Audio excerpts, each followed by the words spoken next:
These are the best r/am I the butthole stories of 2022. Am I the butthole for evicting my sister and her daughters after they hid my wife's wig and embarrassed her? First off, I want to start by mentioning that my wife is a cancer patient. She unfortunately started losing her hair due to chemotherapy, and she's been incredibly insecure about it, her lack of hair in particular. She got a wig and started wearing it. I don't mind it. I 100% support her since she only wears it around family and friends. My sister lost her apartment after a messy divorce and moved in with her twin daughters, 16 years old, almost a month ago. Things have been going well, except my niece's constant remarks about my wife's wig. They got so hung up on it and kept asking lots of questions. They asked to take turns to try it on, suggested they straighten it with the straightener, and so on, which was exhausting. They even pressured to see her without it, but my wife was uncomfortable and refused. Yesterday I got home and found that my wife had locked herself in the bedroom and was crying. I asked her what happened. She told me she woke up and couldn't find her wig, then discovered that my nieces had taken it and hid it, urging her to come out so they could see her without it. My wife repeatedly asked them to give it back, but they started laughing and recording. My wife had to lock the door to keep a distance because they didn't stop. I was fuming. I went into the kitchen and confronted them. They acted confused, but I was able to get the wig back. I lashed out, telling them they humiliated my wife and harassed her by taking away her wig. They said it was just a light-hearted prank, which made me go off on them even more. My sister got involved and said my wife was just being too sensitive and the girls were just curious to see her without a wig and she overreacted. I told her her daughters were recording her, but she saw nothing wrong in that and said that I was now overreacting as well. So I lost it on her too and told her she and my nieces are no longer welcome to stay at my home and they need to leave. I later let them know about the eviction since they thought I wasn't serious, and they started crying, begging that I let it go, but my wife is no longer comfortable around them after what they did. My sister called our elderly dads and he also begged that I let them stay, insisting my nieces were just acting like typical teenagers. He offered to speak to my wife, but I declined. They'd been begging that I change my mind, but I keep refusing. So, am I the butthole? No, OP, you are definitely not the butthole in my opinion. That's a pretty horrible thing that they've done. It's absolutely disgusting. Look, I get the whole like kids will be kids idea, but these guys are teenagers. They've got some common sense at this point, or at least they should have. Doing that sort of thing, embarrassing someone to that extent, is actually a truly horrible thing to do. Yeah, get them gone. I'm sorry. Like, genuinely guys, imagine having to be locked up in your own bedroom, in your own house, because you're uncomfortable. That's a pretty horrible feeling. Very sorry, just reading back through this again is actually crazy. They're recording and trying to actively humiliate your cancer-stricken wife. Get them gone. Am I the butthole for telling my sister that her husband would take her more seriously if she didn't dress like she did? My sister, Anna, married my friend Lance. He was the cool guy in our friend group. Handsome, mysterious, smart, quiet. I don't know how he ended up with my sister. She is the total opposite, loud, funny, outgoing. She is beautiful though, really beautiful. And when they got together, everyone said how good they looked. Anna seemed to be really in love with him all the time. She used to say how dreamy he was, how good he treated her, and how spoiled she felt. But Lance was always so stern and quiet. She would revolve around him at family gatherings, but he wouldn't engage that much with everyone but me and her. I was surprised when he asked her to marry him.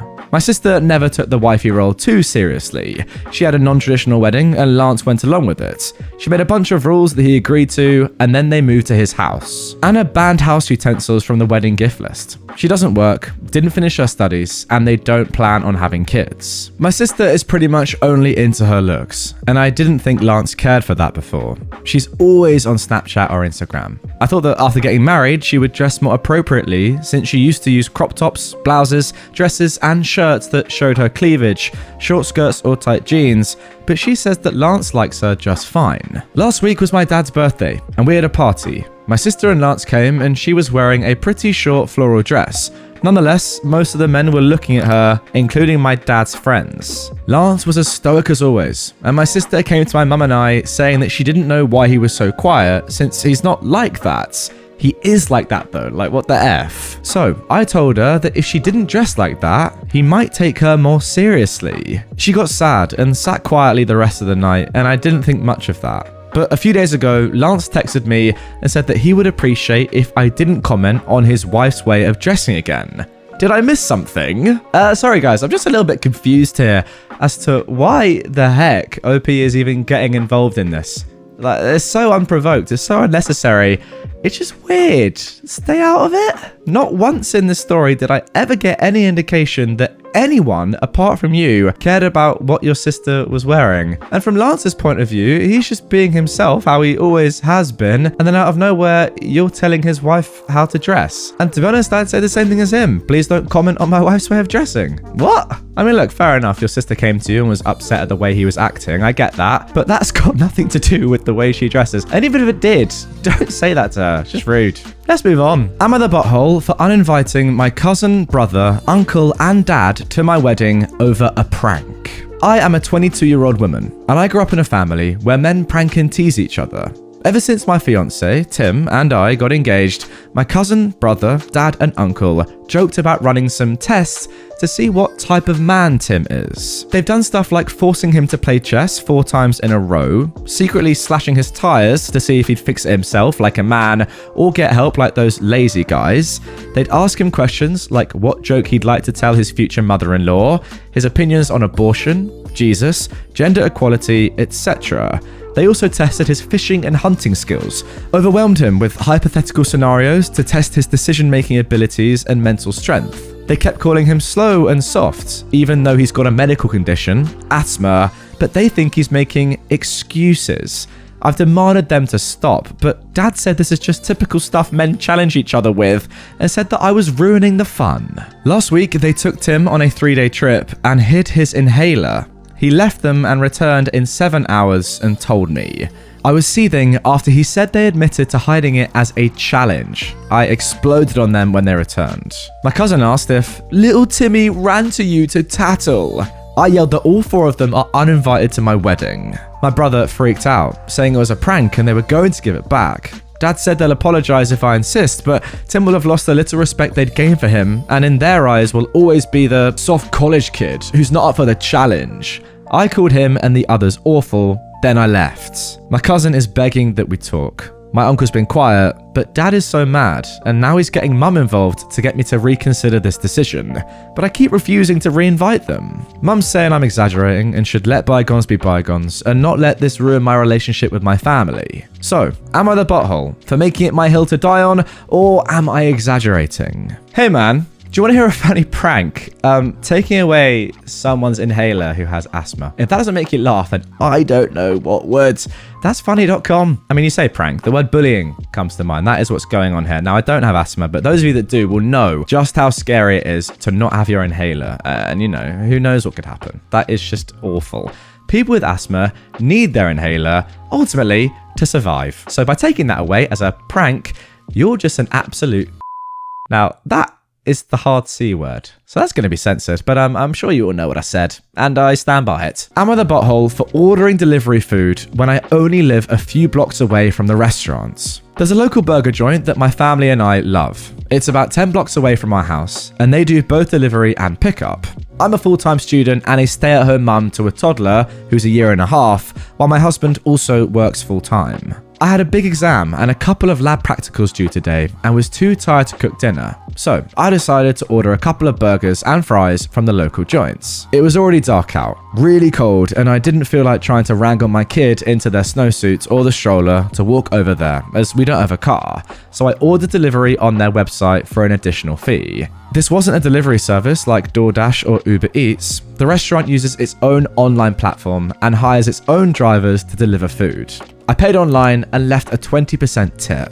About 30 minutes later, I got a notification that the delivery driver was at my building, so I went downstairs to pick my food up. When I got to the door, the delivery person was very rude and told me that next time I should get off my butt and pick up my own dang food, and that she doesn't get paid enough to deliver food less than a mile. I just grabbed my food and didn't say a word to her and headed back towards the elevator. I heard a pound on the locked door as I walked away and turned around to see she'd hit the door with some snow and was flipping me off. I went upstairs kind of frazzled and ended up calling the restaurant to let them know what happened and to please reimburse me for my tip. The manager I talked to was horrified and apologized and ended up returning my tip, also offering me a 20% off coupon for a future visit. Now, we love this burger shop, so this poor experience isn't going to stop us from eating their food. I'm just not going to get delivery from them again. So, am I the butthole for ordering delivery from a restaurant a few blocks away? Is this some kind of unwritten rule of delivery that I didn't know about? No, it definitely isn't. That is odd. Now look, I don't know how this delivery driver gets paid exactly. Let me know in the comments if you have any sort of idea, but I would just presume that they get an hourly wage, right? And it's as simple as that. It doesn't depend on how many deliveries they get done or how long they're on the bike, etc, etc. If anything, if it was dependent on how many deliveries they got done in their shift, they'd be more happy with short deliveries like this, wouldn't they? The whole point being, I don't get why this delivery driver was unhappy at only going a short distance. Like, that's what you've signed up for. I don't really understand. I genuinely can see no way in which this disrupts them at all. Like, if they're getting paid more to do more deliveries, they love it. If they're not, which it seems like they're not, then why does it matter? Like, nothing's changed. You're still doing your job. I don't get it. I mean, look, maybe they were having an awful day, but what's really rude and absolutely inexplicable is then chucking a snowball at them and giving them the finger. I mean, that is just mental. Probably needs to be sacked. That's disgraceful customer service. Good thing that the manager, respected you and gave you a coupon though. I rate that a lot. Am I the butthole for saying it's a little embarrassing that a girl's nanny puts little notes in her lunch? So, this girl, Nicole, who is 16, started going to my school after winter break. She's a little weird, to be honest. She doesn't talk a lot, and when she does talk, she's so quiet that you can barely hear her. She used to eat in her car, but one of my friends felt bad for her and invited her to eat with us. I noticed that all of her lunches had a little piece of paper and she'd read it, smile for like 2 seconds, then fold it up and put it in a pocket in her lunchbox. Sometimes she'd take it out and read it a couple of times during lunch. I eventually asked her what it was, and she said that she has a nanny and she writes her notes every day.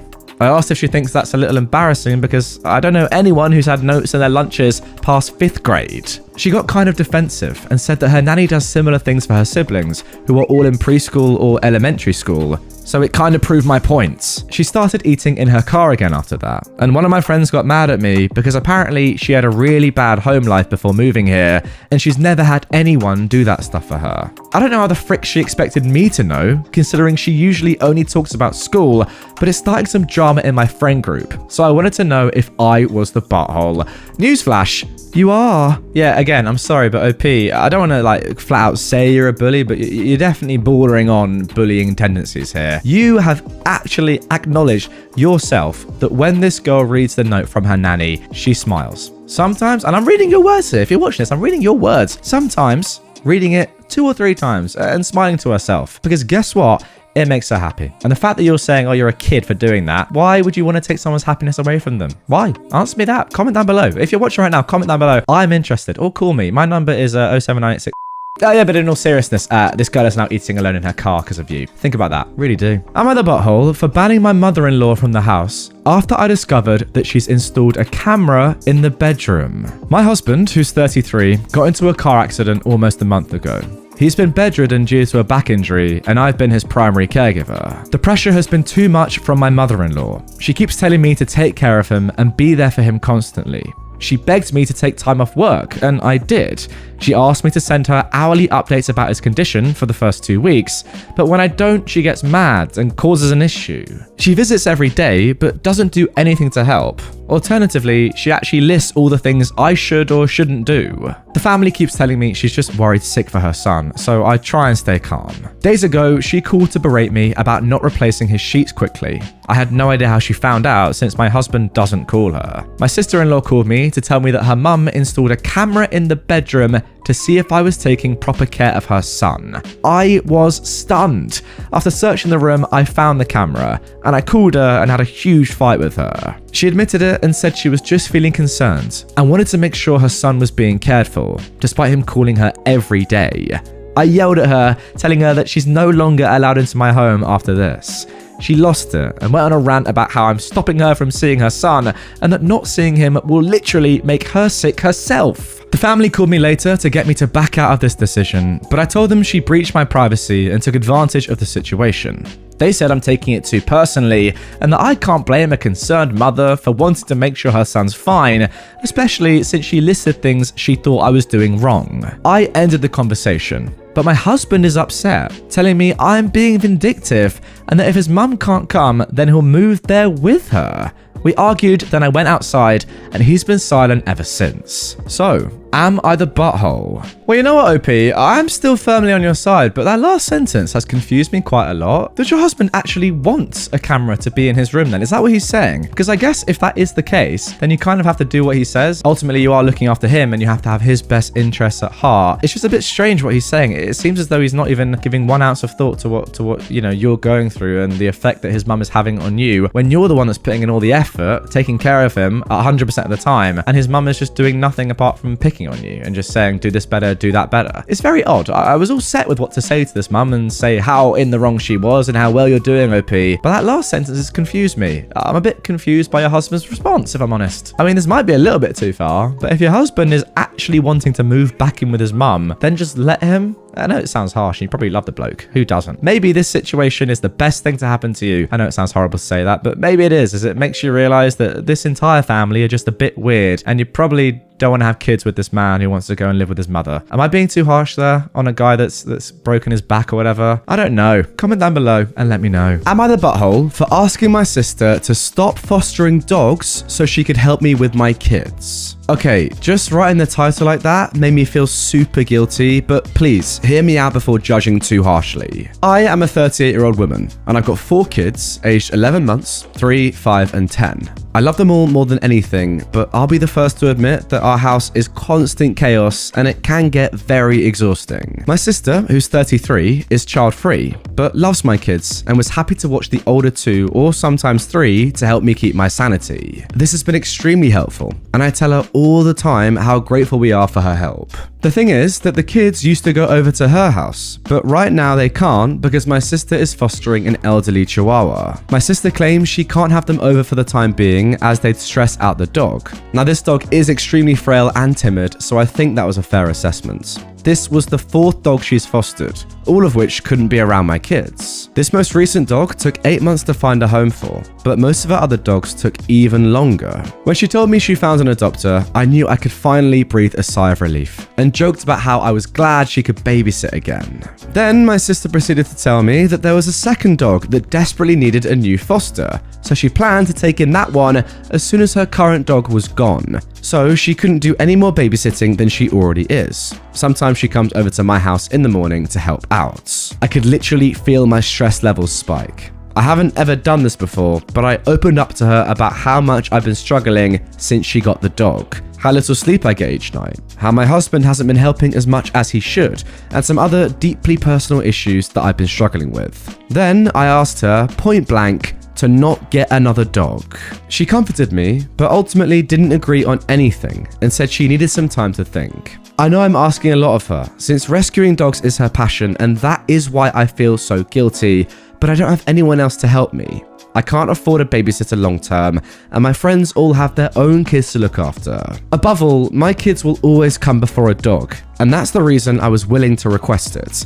I've told a few different people about the situation and gotten a wide range of heavily biased opinions, so that's why I've decided to come on Reddit and ask you guys. Was this unreasonable? I would never demand her to do this if she didn't want to, but is it really so wrong to just be honest in my situation and earnestly ask? Wow, starting this video off with a butthole, in my opinion, guys. As always, get in the comments, let me know what you think. But for me, yeah, sorry, OP, you're the butthole. Now look, you say, above all, your kids will always come before a dog. And that's fine in your opinion, but it's not then fair to expect your sister to have the same opinion as you. Like that might be the opposite for her. I mean, clearly she's chosen not to have children in her life, and instead she loves, it's her passion, as you say, to foster dogs and look after them, not to babysit your kids. As much as I'm sure she likes doing it for you, fostering dogs is her real passion. But you're saying that kids come before them. Maybe that's true for you, but not for her. If anything, I want to know where the dad is in all of this, your husband, because he's the one that needs to step up and actually help you out. Look, I get it. Having 4 kids is obviously an insane amount of effort, but you can't just put all of that onto your sister who never made the choice to have those kids. That was you and your husband's choice. But where is he? I don't know. Someone let him know that he needs to get in the mixer. Am I the butthole for telling my therapist lies because I suspected she was telling my husband what I was telling her during our sessions. I started seeing a therapist 6 months ago because I had postpartum depression. At first, she really helped me. But then I noticed on 2 occasions, my husband mentioned things I hadn't told him, but I had confided in my therapist. Since I had no proof, and I didn't want to accuse either of them, I decided to tell my therapist lies that I knew he would confront me on if he heard them to see if I was being delusional or not. The more I lied to her, the more suspicious I became too, since even things I said that made my husband look awful were challenged by her and twisted to make him look good. It took a while for him to confront me, but he did.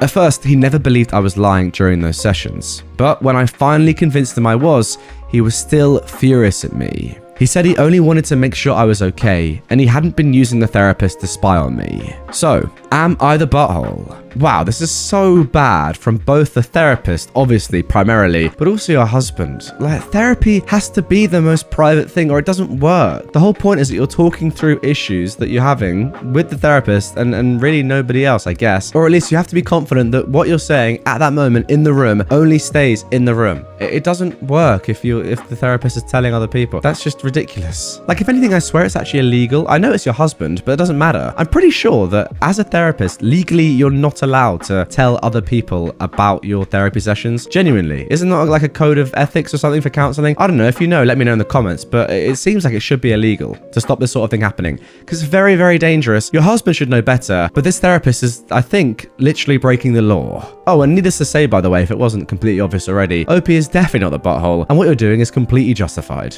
Am I the butthole for keeping all the money from mine and my wife's baby shower? My wife and I are having our first baby boy. We're due in May, so we had our shower last weekend. Her family didn't really plan the whole thing, other than decorating. So I ended up purchasing a venue as I wanted to make a big deal of this, to make my wife feel special. I spent $2.5K on this venue, which I was prepared to do and I was okay with. My wife wanted something smaller initially, but I wanted to do the co-ed thing and invite my friends and family too. After paying for the place, my account was depleted and I won't be paid again for 2 weeks. So I took all the cash we were given in cards and deposited it into my accounts. We ended up getting about $1,600, so I only ended up paying less than $1,000 for the shower. Yeah, not entirely sure that's how it works, but okay. My wife is upset about this because she feels as if the money should be used for more baby things and not to pay myself back, as she put it. I told her I can't just have $0 in my account for 2 weeks, and she said I should have thought of that before booking such a big space for the shower instead of doing something smaller, like she originally wanted. She's also upset because a majority of the money came from her family. I honestly just assumed any money we got was going into paying for the shower, and she assumed it would be for whatever else we didn't get on our registry. I can't help but feel like she's being ungrateful about the situation. But I also possibly should have planned ahead so I wouldn't be left with no money. I'll probably use the money on baby stuff anyway, however, I need gas and food money as well. So the question is, am I the butthole here? Yeah, this really doesn't look that good, OP, sorry. Sounds as if to me, you've just spent way too much money unnecessarily on a baby shower that nobody apart from you really wanted in the first place, especially not your wife. And now you're just trying to get the money back that you spent unnecessarily. It's a bit weird, isn't it? Just to be clear, you did the opposite of what your wife wanted to make her feel special, even though she didn't want that in the first place. And then you're using the money that people were giving, you know, to support the baby and for you to buy the baby things to reimburse yourself so that you can buy food. It is, come on, it's strange, guys. It is. Yeah, let me know if you agree. But for me, definitely the butthole. Am I the butthole for getting mad that my artist hid their initials in my tattoo? I went to a tattoo shop in my area with a photo of the tattoo I wanted. It was one my dad had gotten to honor my past grandfather, whose father also had it. But the point is, it was important to me that the tattoo looked exactly as it did in the photo. I get to the shop, explain everything, pay, get the tattoo, and we're done. I think it looks awesome and everything is great, until a few weeks later, when I show my great-grandmother the tattoo. She's static, grabs my arm to look at it and compliment it, and then asks, "Who's AJ?" I ask her what she means, and she points out on the tattoo where the initials A and J, or maybe T, were hidden. I'm instantly fuming, as I remember my artist's name is Alice Trevor. She tries to assure me it's no big deal if I hadn't noticed it till now, but I still reached out to the artist, sort of irritated. They told me the style of art I got is called traditional, and it's pretty trad for all artists who do that style to do it. I demanded a partial refund, and they refused. So I complained to the owner, who made the artist give me a full refund. Now the artist is running a full smear campaign, talking about moving shops and all kinds of rubbish. My sister says I'm a butthole for pushing the issue, but I feel like at the end of the day, I told you exactly what I wanted and you didn't do that. So, am I the butthole? This is truly awful. It's one thing signing your name on some normal artwork, not a tattoo that's on someone's body for life. A painting, for example. If you've done it, sign your name, that's absolutely fine. And that is industry standard. It's not traditional, it's not pretty trad to sign your name on a tattoo, especially when you haven't got permission from the person's body you're tattooing in the first place. That is so poor. That's awful. Like, in my opinion, that is the same as somebody giving you like a stencil a picture, saying tattoo this on me, and then you do something different. Because that's what you've done here. You've said you're going to do one thing and you've done something else different. That's mental. And I'm sorry, you should be not just fully reimbursed, but you could sue. You really could. That's there for life, unless you get it removed. That's literally there for life. Something that you don't want on your body. That's awful. Like, if you think about it, they've branded you with their initials. That is mental. You're definitely not the butthole. They are. Get your money and 10x it. Am I the butthole for asking my fiance to remove her adult actress friend from her wedding party? I'm engaged to my fiance and will be marrying in a few months. Right now, we're both still deciding our wedding parties. So, she is very close friends with an adult actress. She used to work adjacent to that industry and made a lot of connections, and this one stuck. The friend is well known. Like, I'm not going to say either her real name or stage name because she could be found very easily. Her face is also very recognizable, to the point where if we go out to eat with her, she will inevitably be asked for an autograph. Now, don't get me wrong, I don't disapprove of her at all. That's her business. She's great, but my family is staunchly religious. So much so that my mum said that if the wedding was not held in a chapel, she would not be attending. I know it's ridiculous, but it's my family. And it's not just her, it's that entire side, with the exception of a few cousins and my siblings. So this is a problem because of how recognizable my wife's friend is. I'll fully admit that prior to meeting her, I'd watched a few of her videos just because of how viral they are. I'm sure other guys there will have seen her videos too. And if something gets mentioned or pointed out, it could cause so much drama that I really don't want to deal with on the wedding day. I also don't want attention to be taken off the woman I'm marrying because half the people there have seen one of the bridesmaids banging 6 guys at once. So when my fiance told me, I brought up my concerns and asked that she not make her actress friend a bridesmaid. My fiance was not happy. She told me that she is one of her closest friends and that she's not moving her out of our wedding just to appease my mother.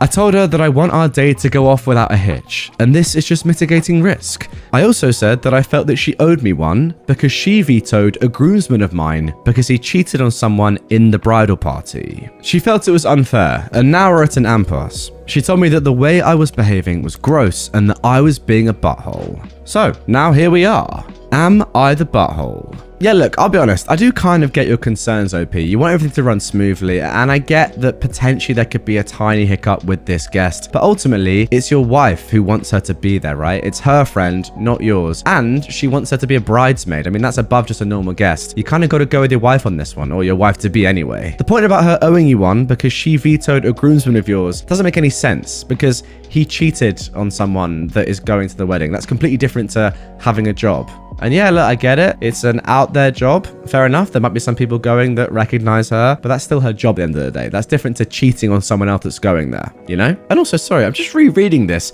Your family is deeply religious, right? You've explained that. Yet you were going to have a cheating groomsman at your wedding. Not sure how that adds up, buddy. Not sure at all. So yeah, just to confirm, in my opinion, you are the butthole. Sorry. Am I the butthole for embarrassing my father-in-law after I repeatedly asked him to explain his joke to me? I am a 27-year-old woman, and I used to be an escort from 18 until 23. Now, I'm not proud of it, but I also don't give an F because I did what I had to do to keep studying and a roof over my head. That's how I met my fiance, who was 37. Though he was never my client. We began to date when I was 25, and 3 or 4 months after that, his brother-in-law exposed me. No idea how he found out, because there's no way my fiance already knew, and thus we had to come clean in front of his whole family. Yes, I did that. Yes, he knows. Yes, he doesn't care. It was 2 years ago at that time. We got over it. After that, there was a span of 3 to 4 months in which my mother-in-law and some of my fiance's aunts and cousins policed their husbands when I was around,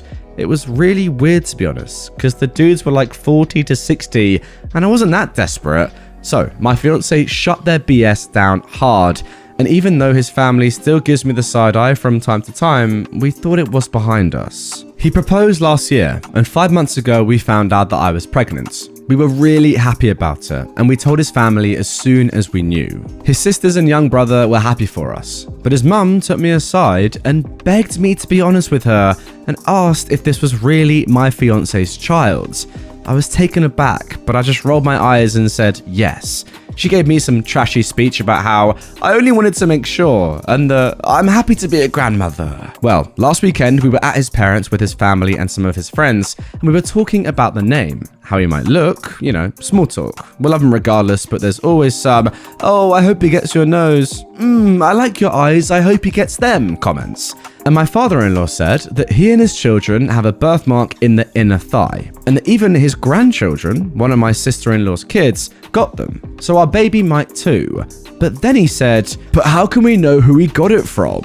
It may as well be from me, my boy, or my brothers. And he and his brothers began to laugh.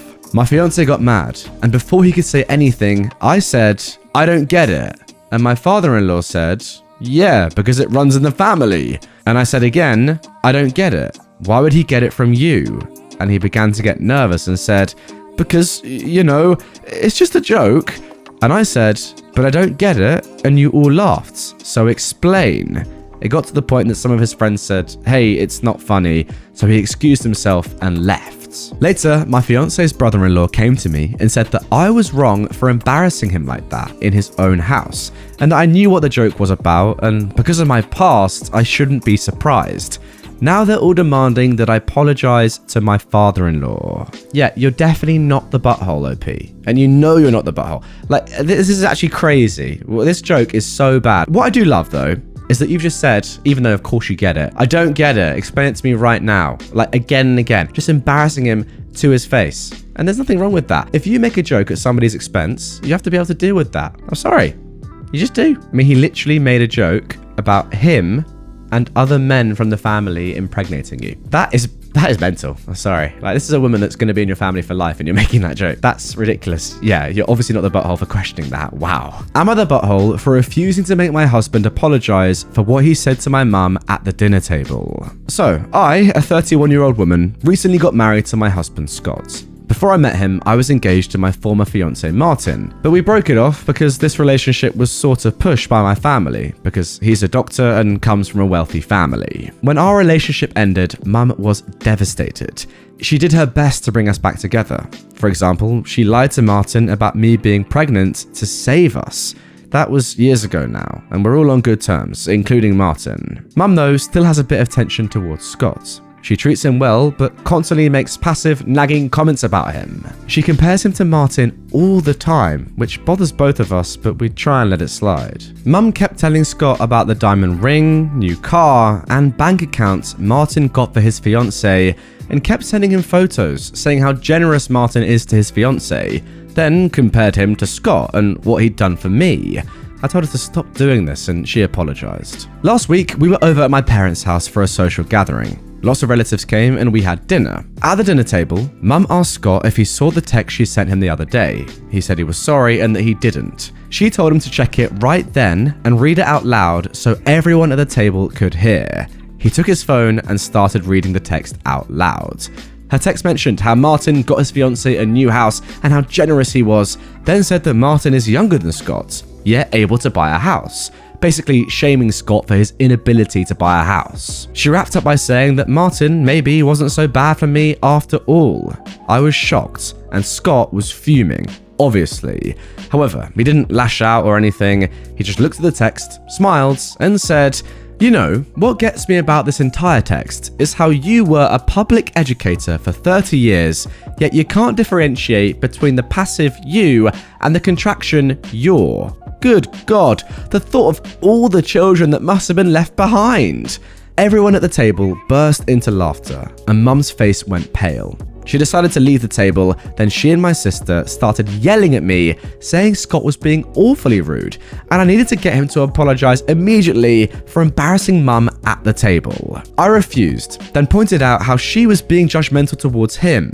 She defended herself, saying she was just letting him know and he had no confidence and took it personally. I left, but I kept getting told to talk to him and get him to apologize for what he did.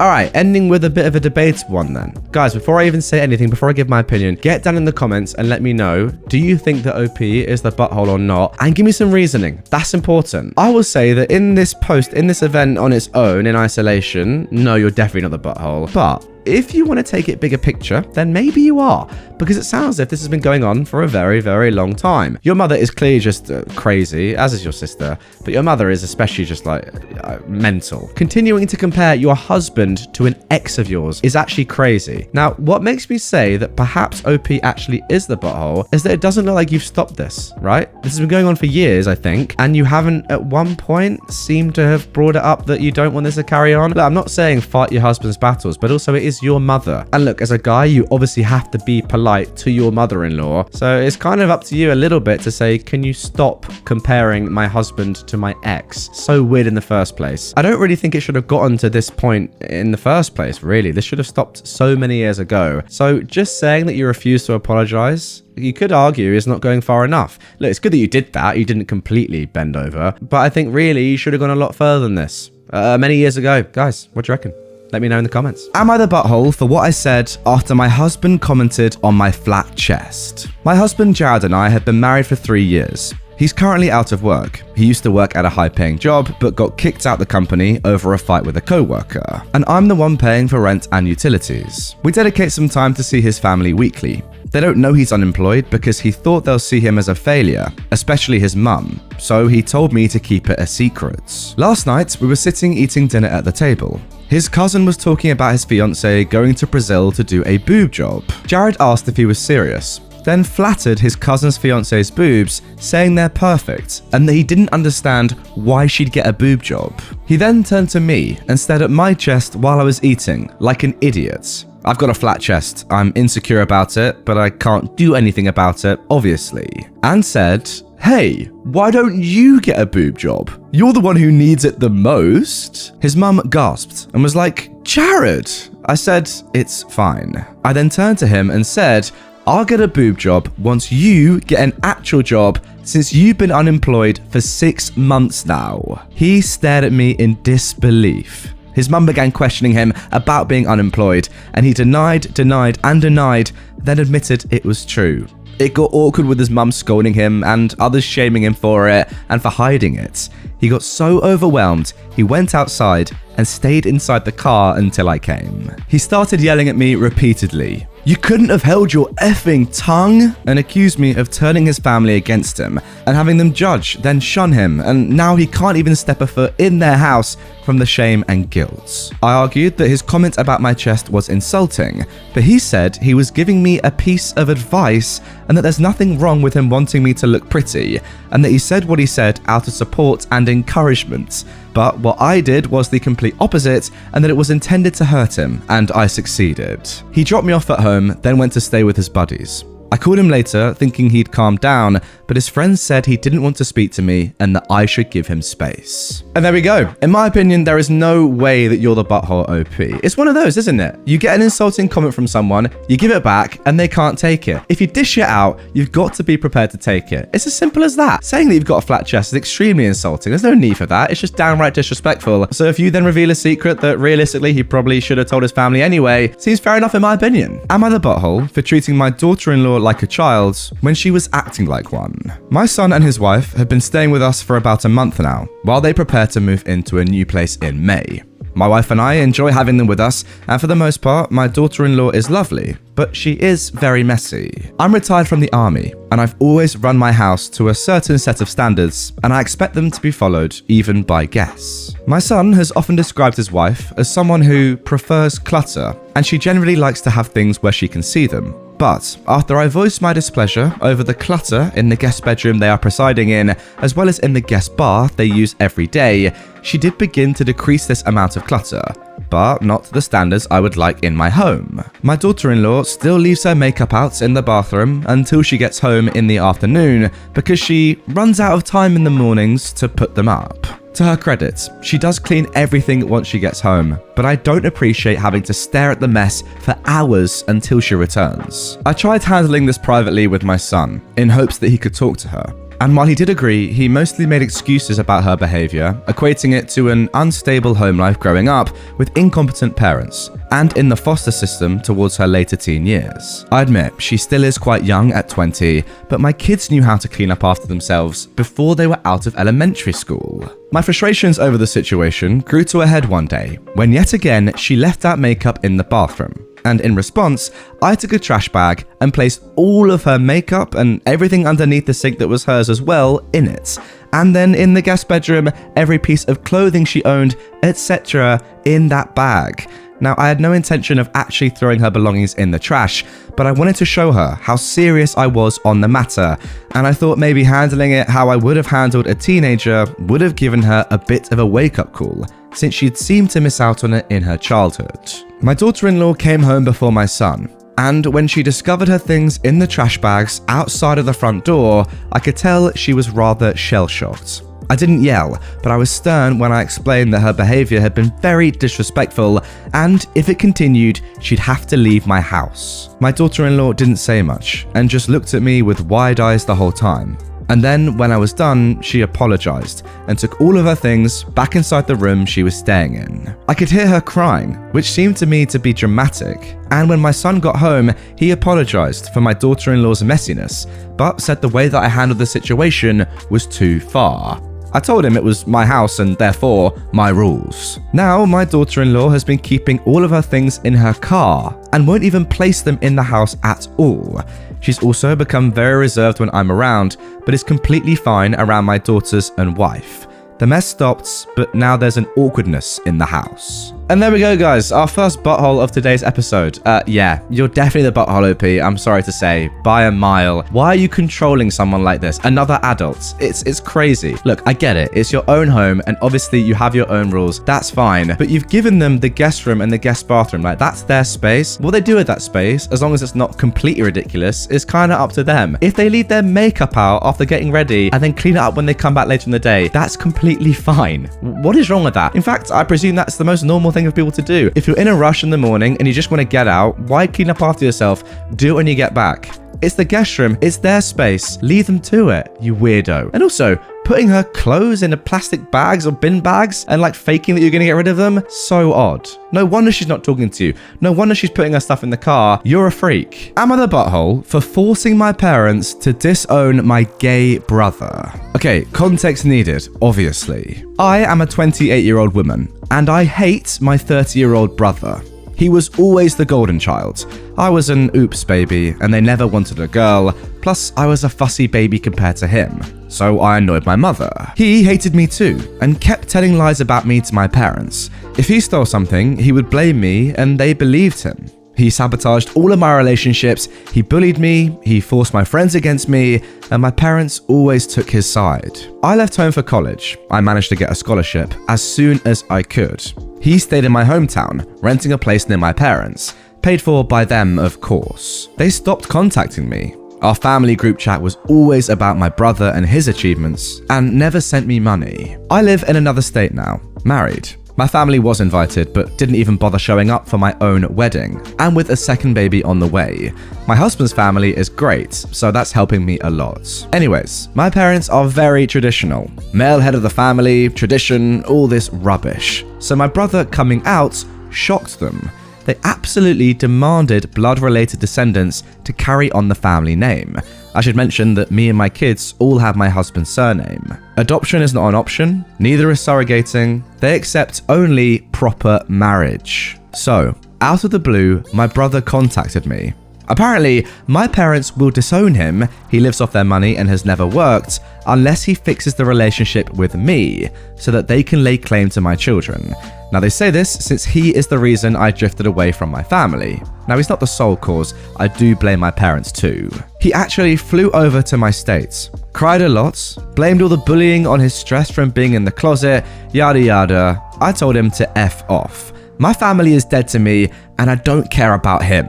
He's now saying how I'm petty and willing to ruin an adult's life over childhood slights. Also that I'm homophobic, etc.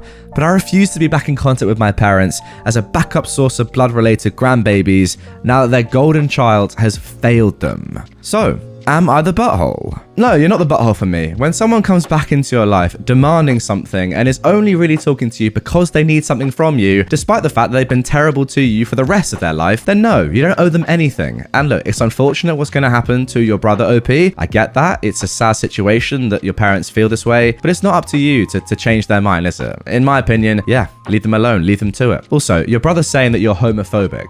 That is mental. Because you don't want to do something for me, oh, you're now a homophobe. Not at all related. Your brother's a bit of a joke. I get it, he's going through a hard time, but come on. You can't just demand something from someone, then when they say no, say, oh, because I'm gay, you're homophobic. That's insane. Am I the butthole for letting my mother-in-law and sister-in-law find my husband's and mine, bedroom toys because I suspected they snooped in my drawers? My husband and I have been dating for 6 years and married for 4. We have a 3-year-old baby boy, and since we don't plan on having more children, I told my husband that I wanted to get my boobs redone because I wanted them more perky, and I had surgery last year.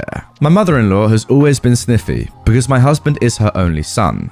We've gone low contact over the years because she's overbearing with him and dismissing of me. Things got a little better when our baby was born, but after my surgery, oof. It's like I wrote on my forehead, look at my boobs, I want to cheat on my husband. She's always implying that I did it for male validation. Yeah, your sons, for God's sake. That I'll leave my husband, that I look like a hooker because I wear stuff that shows cleavage, that I could have gotten them a little smaller, everything. She also complains about my clothes and underwear a lot because no married woman with a child should dress like that. And see, that's what stung me, because how could she know? I suspected she was going in my drawers, but my husband told me that she could never. She made a comment about a cute set of lingerie that shows basically everything, and I was so confused. I asked how she knows I have that, and she said she saw it in the washing machine. But I prefer to wash my sets by hand so the lace lasts longer. Anyway, we recently changed our bedroom, and I had an idea to put an end to this. When I was restocking my drawers, I used one in my vanity to put all of my husband's and my sex toys, as well as a few sets of lingerie and a dirty letter he wrote to me once. My mother-in-law visited us a few times and said nothing, so I did feel bad for accusing her.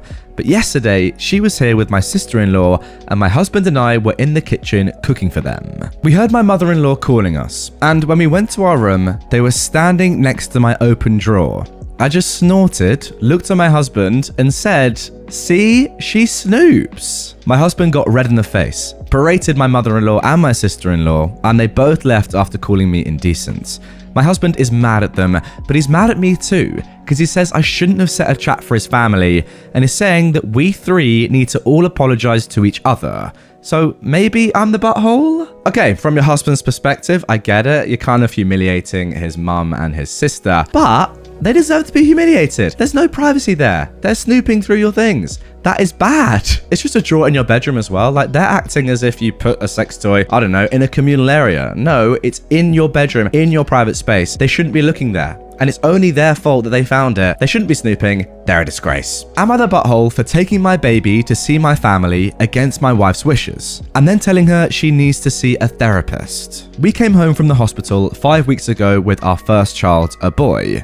But for the next 4 weeks, my wife didn't let any of my family visit our son. However, her mother and sister came over several times a week. My wife refuses to let my family see him because she doesn't want to play host. My family understands that being a new mum is stressful, and they have no expectations of being treated like proper guests. I told her it's not fair though, that her family can come and go as they please, but my family can't even meet him. She said her family comes over to help her, which isn't really true. They just hold the baby a little, and if the baby isn't sleeping, then I'm the one taking care of him while they're here. They don't clean or anything. At most, they might bring some takeout on the way over. Finally, I decided I'll be taking the baby to see my parents last weekend. My wife doesn't breastfeed, so I got all the formula and diapers and everything I'd need for a couple of days and packed a bag. I thought this was a win-win, because my wife could have some time to herself or come along, and she wouldn't be under any pressure to host anyone. But she got mad when I told her what I would do. But I told her, this is happening. I'm the baby's father, and my family has a right to see him, just as hers does. She refused to come along and said she can't believe I'm treating a new mother this way. I left on Friday evening, and I didn't hear anything from my wife on Saturday. But her sister and mum were over, and they sent a bunch of texts basically accusing me of abusing a new mother. Finally, on Sunday, she started sending me text after text about how I was a terrible husband, how I'd kidnapped her son, how a baby can't be separated from its mother, etc. It got so bad that I cut my visit short and drove home. She was very mad when I got home and refused to speak to me. The next day, when the baby was asleep, I sat her down and tried to calmly explain to her that I am the father of the baby, so I have as much right to where he goes and who he sees as she does. We are equal parents, and she needs to accept reasonable compromises when we disagree, like my family being able to see our son and her not having to host them. She called me a butthole and shouted that she gets more say because she is the one who was pregnant with him. At that point, I said if she thinks that way and the accusation she texted me, I think she really needs to see a doctor and get assessed for PPD because her behavior is not normal.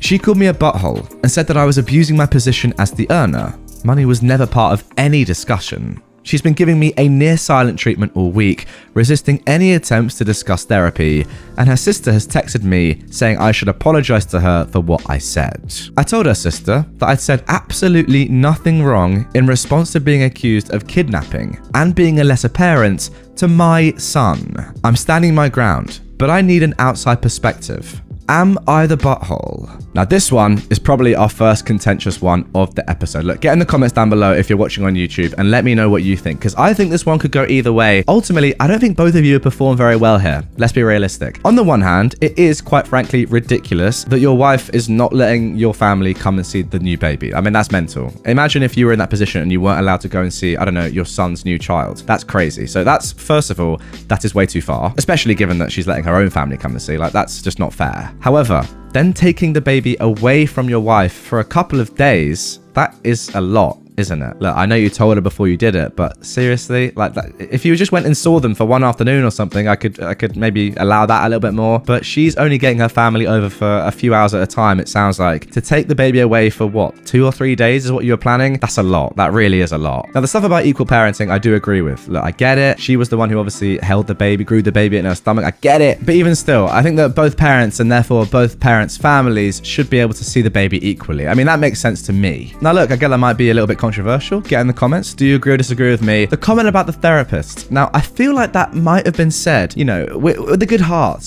but it doesn't come across that way. It comes across as quite patronizing, to be honest.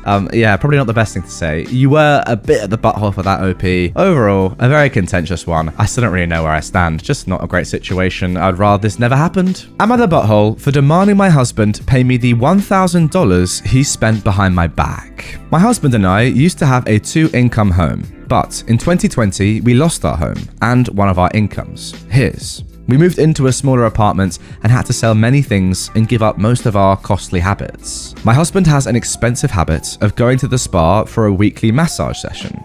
We live in an urban area, so this stuff is ridiculously expensive.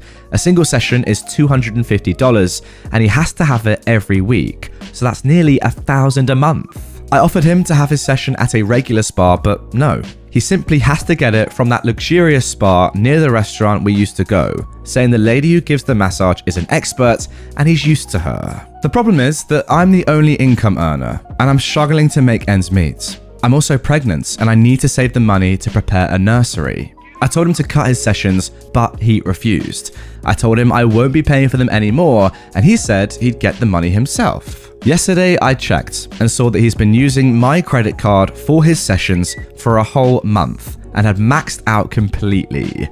I found that out when I went shopping for baby essentials and the cashier said I had no money. I had to return everything, then went home and went off on him.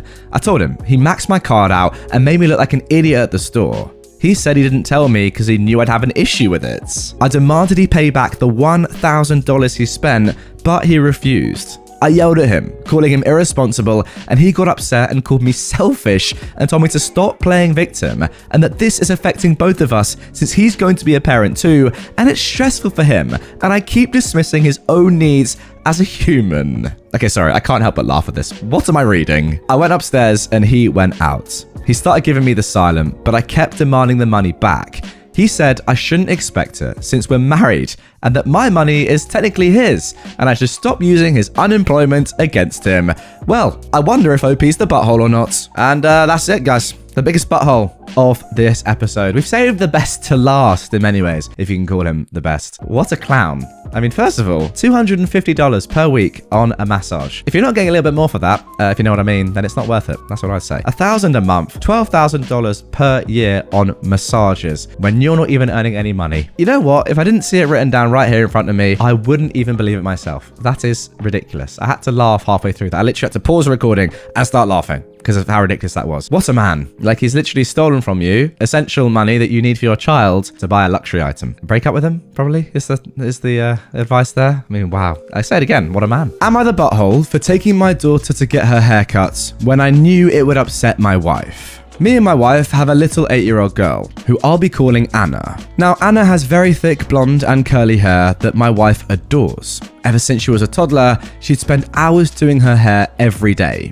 braiding it, straightening it, and styling it in all sorts of ways. Our bathroom cabinets are always filled to the brim with a bunch of hair lotions, oils, creams, and other fancy products I don't even know the names of. So I think it's more than fair to say that my wife's a bit obsessed with the whole hair thing. Anna, however, has never been too fond of getting her hair done, or of anything that involves having to sit still for more than a few minutes. Before she got it cut, her hair used to reach past her waist. And while it looked lovely, she hated getting it brushed, and every morning used to be a screaming fest between her and my wife. Lately, she'd been begging for a shorter haircut. My wife ignored her whenever the topic was brought up in hopes that she'd forget about it, but none of that ended up happening. I think Anna realized she was getting nowhere with her mum because she started asking me to take her instead. Now, I was reluctant at first because I didn't know how my wife would react, but I agreed when I saw just how excited the kid was over something as simple as a haircut. So, yesterday, I drove her to the hairdresser, where she got to flip through a lot of magazines and pick a picture of a haircut. And when she chose a really short clipper cut, I knew I was going to be in deep trouble with my wife. At that point though, there was no turning back. I mean, what could I really have done? Told her that no, she can't get the haircut that she was so over the moon about, all because her mum wouldn't like it? No, I couldn't do that. So we went ahead with the haircut, and by the end of it, Anna couldn't stop smiling. She went around the salon showing it off to everyone and even asked me to take a bunch of pictures, even though she normally hates having pictures taken of her. We did get one rude comment from an older woman at the salon, something along the lines of, "You can't even tell if she's a boy or a girl now." But Anna was way too excited about her hair to notice. And if she did notice, she didn't care. When my wife got home from work that day though, things quickly took a turn for the worse. She refused to even look at Anna. She locked herself in her room and cried, then got in the car and drove off. It's been a day now and she's still not back. It's honestly starting to worry me. I knew she wouldn't react well to the haircut, but I wasn't expecting her to take it this badly. The kid's upset too, and no matter how much I reassure her, she still thinks she's gonna get in trouble for getting her haircuts. So am I the butthole? I realized how attached my wife was to Anna's hair, but at the end of the day, I still think it's just hair. The kid's old enough to decide these things for herself, and she was really happy with the haircut. So I don't think I did something wrong here. No, I don't think you are the butthole. As you said, OP, your daughter is now old enough to decide what she wants to do with her hair. And it's pretty clear from what you're saying that she doesn't really enjoy having long hair, and she was so proud and happy with her new hair that the whole decision is completely justified. What I would say though is it is a shame that you didn't tell your wife about it, because clearly it is very important to her. Now look, it's easy to say that. Based on her resultant actions, it's clear she would probably not have allowed that and would have gone crazy, so hey, maybe it is best you just did it secretly. It's a shame that she was so attached to her daughter's hair, but ultimately, I think you've come to the right conclusion. If your daughter is now more happy than she was in the first place, you can't really argue with that, can you? Am I the butthole for serving my husband's family mac and cheese for dinner? My husband is Asian, and I am American, and we welcomed our firstborn 4 weeks ago. The baby is healthy, thank God, but I'm exhausted. I haven't fixed my hair, I'm barely able to shower, and I can't sleep. My husband's family had been pressuring us to visit to meet the baby. I tried to hold them off as much as I could, but yesterday I was surprised to find them standing on the porch. It turns out my husband had invited them over for dinner. I was embarrassed and I felt like I wasn't ready for visitors. Judgmental ones at that, because the house was a mess, guys. Anyways, my husband sat with them while I fed my son. Then later I asked my husband if we should order takeout for dinner. He said no, because his parents would find this rude and unwelcoming. He suggested that I go inside the kitchen and prepare something. Anything as long as it's homemade. I said, alright, fine, then went and made some mac and cheese. The reason I prepared this meal is because of how easy it is. Once I served the family, my husband's mum looked at me and was appalled. I noticed something was wrong. She asked if I really found it appropriate to serve her and the family mac and cheese. I asked why not, and she went on a rant about how disrespectful this was, and that I clearly have no experience in what is right and wrong when it comes to hosting. I said, excuse me? Who said I signed up to host an expected visit from them? And then she took it as in I didn't want them there. Her husband said they were just there to finally see the baby that I kept them from seeing for an entire month.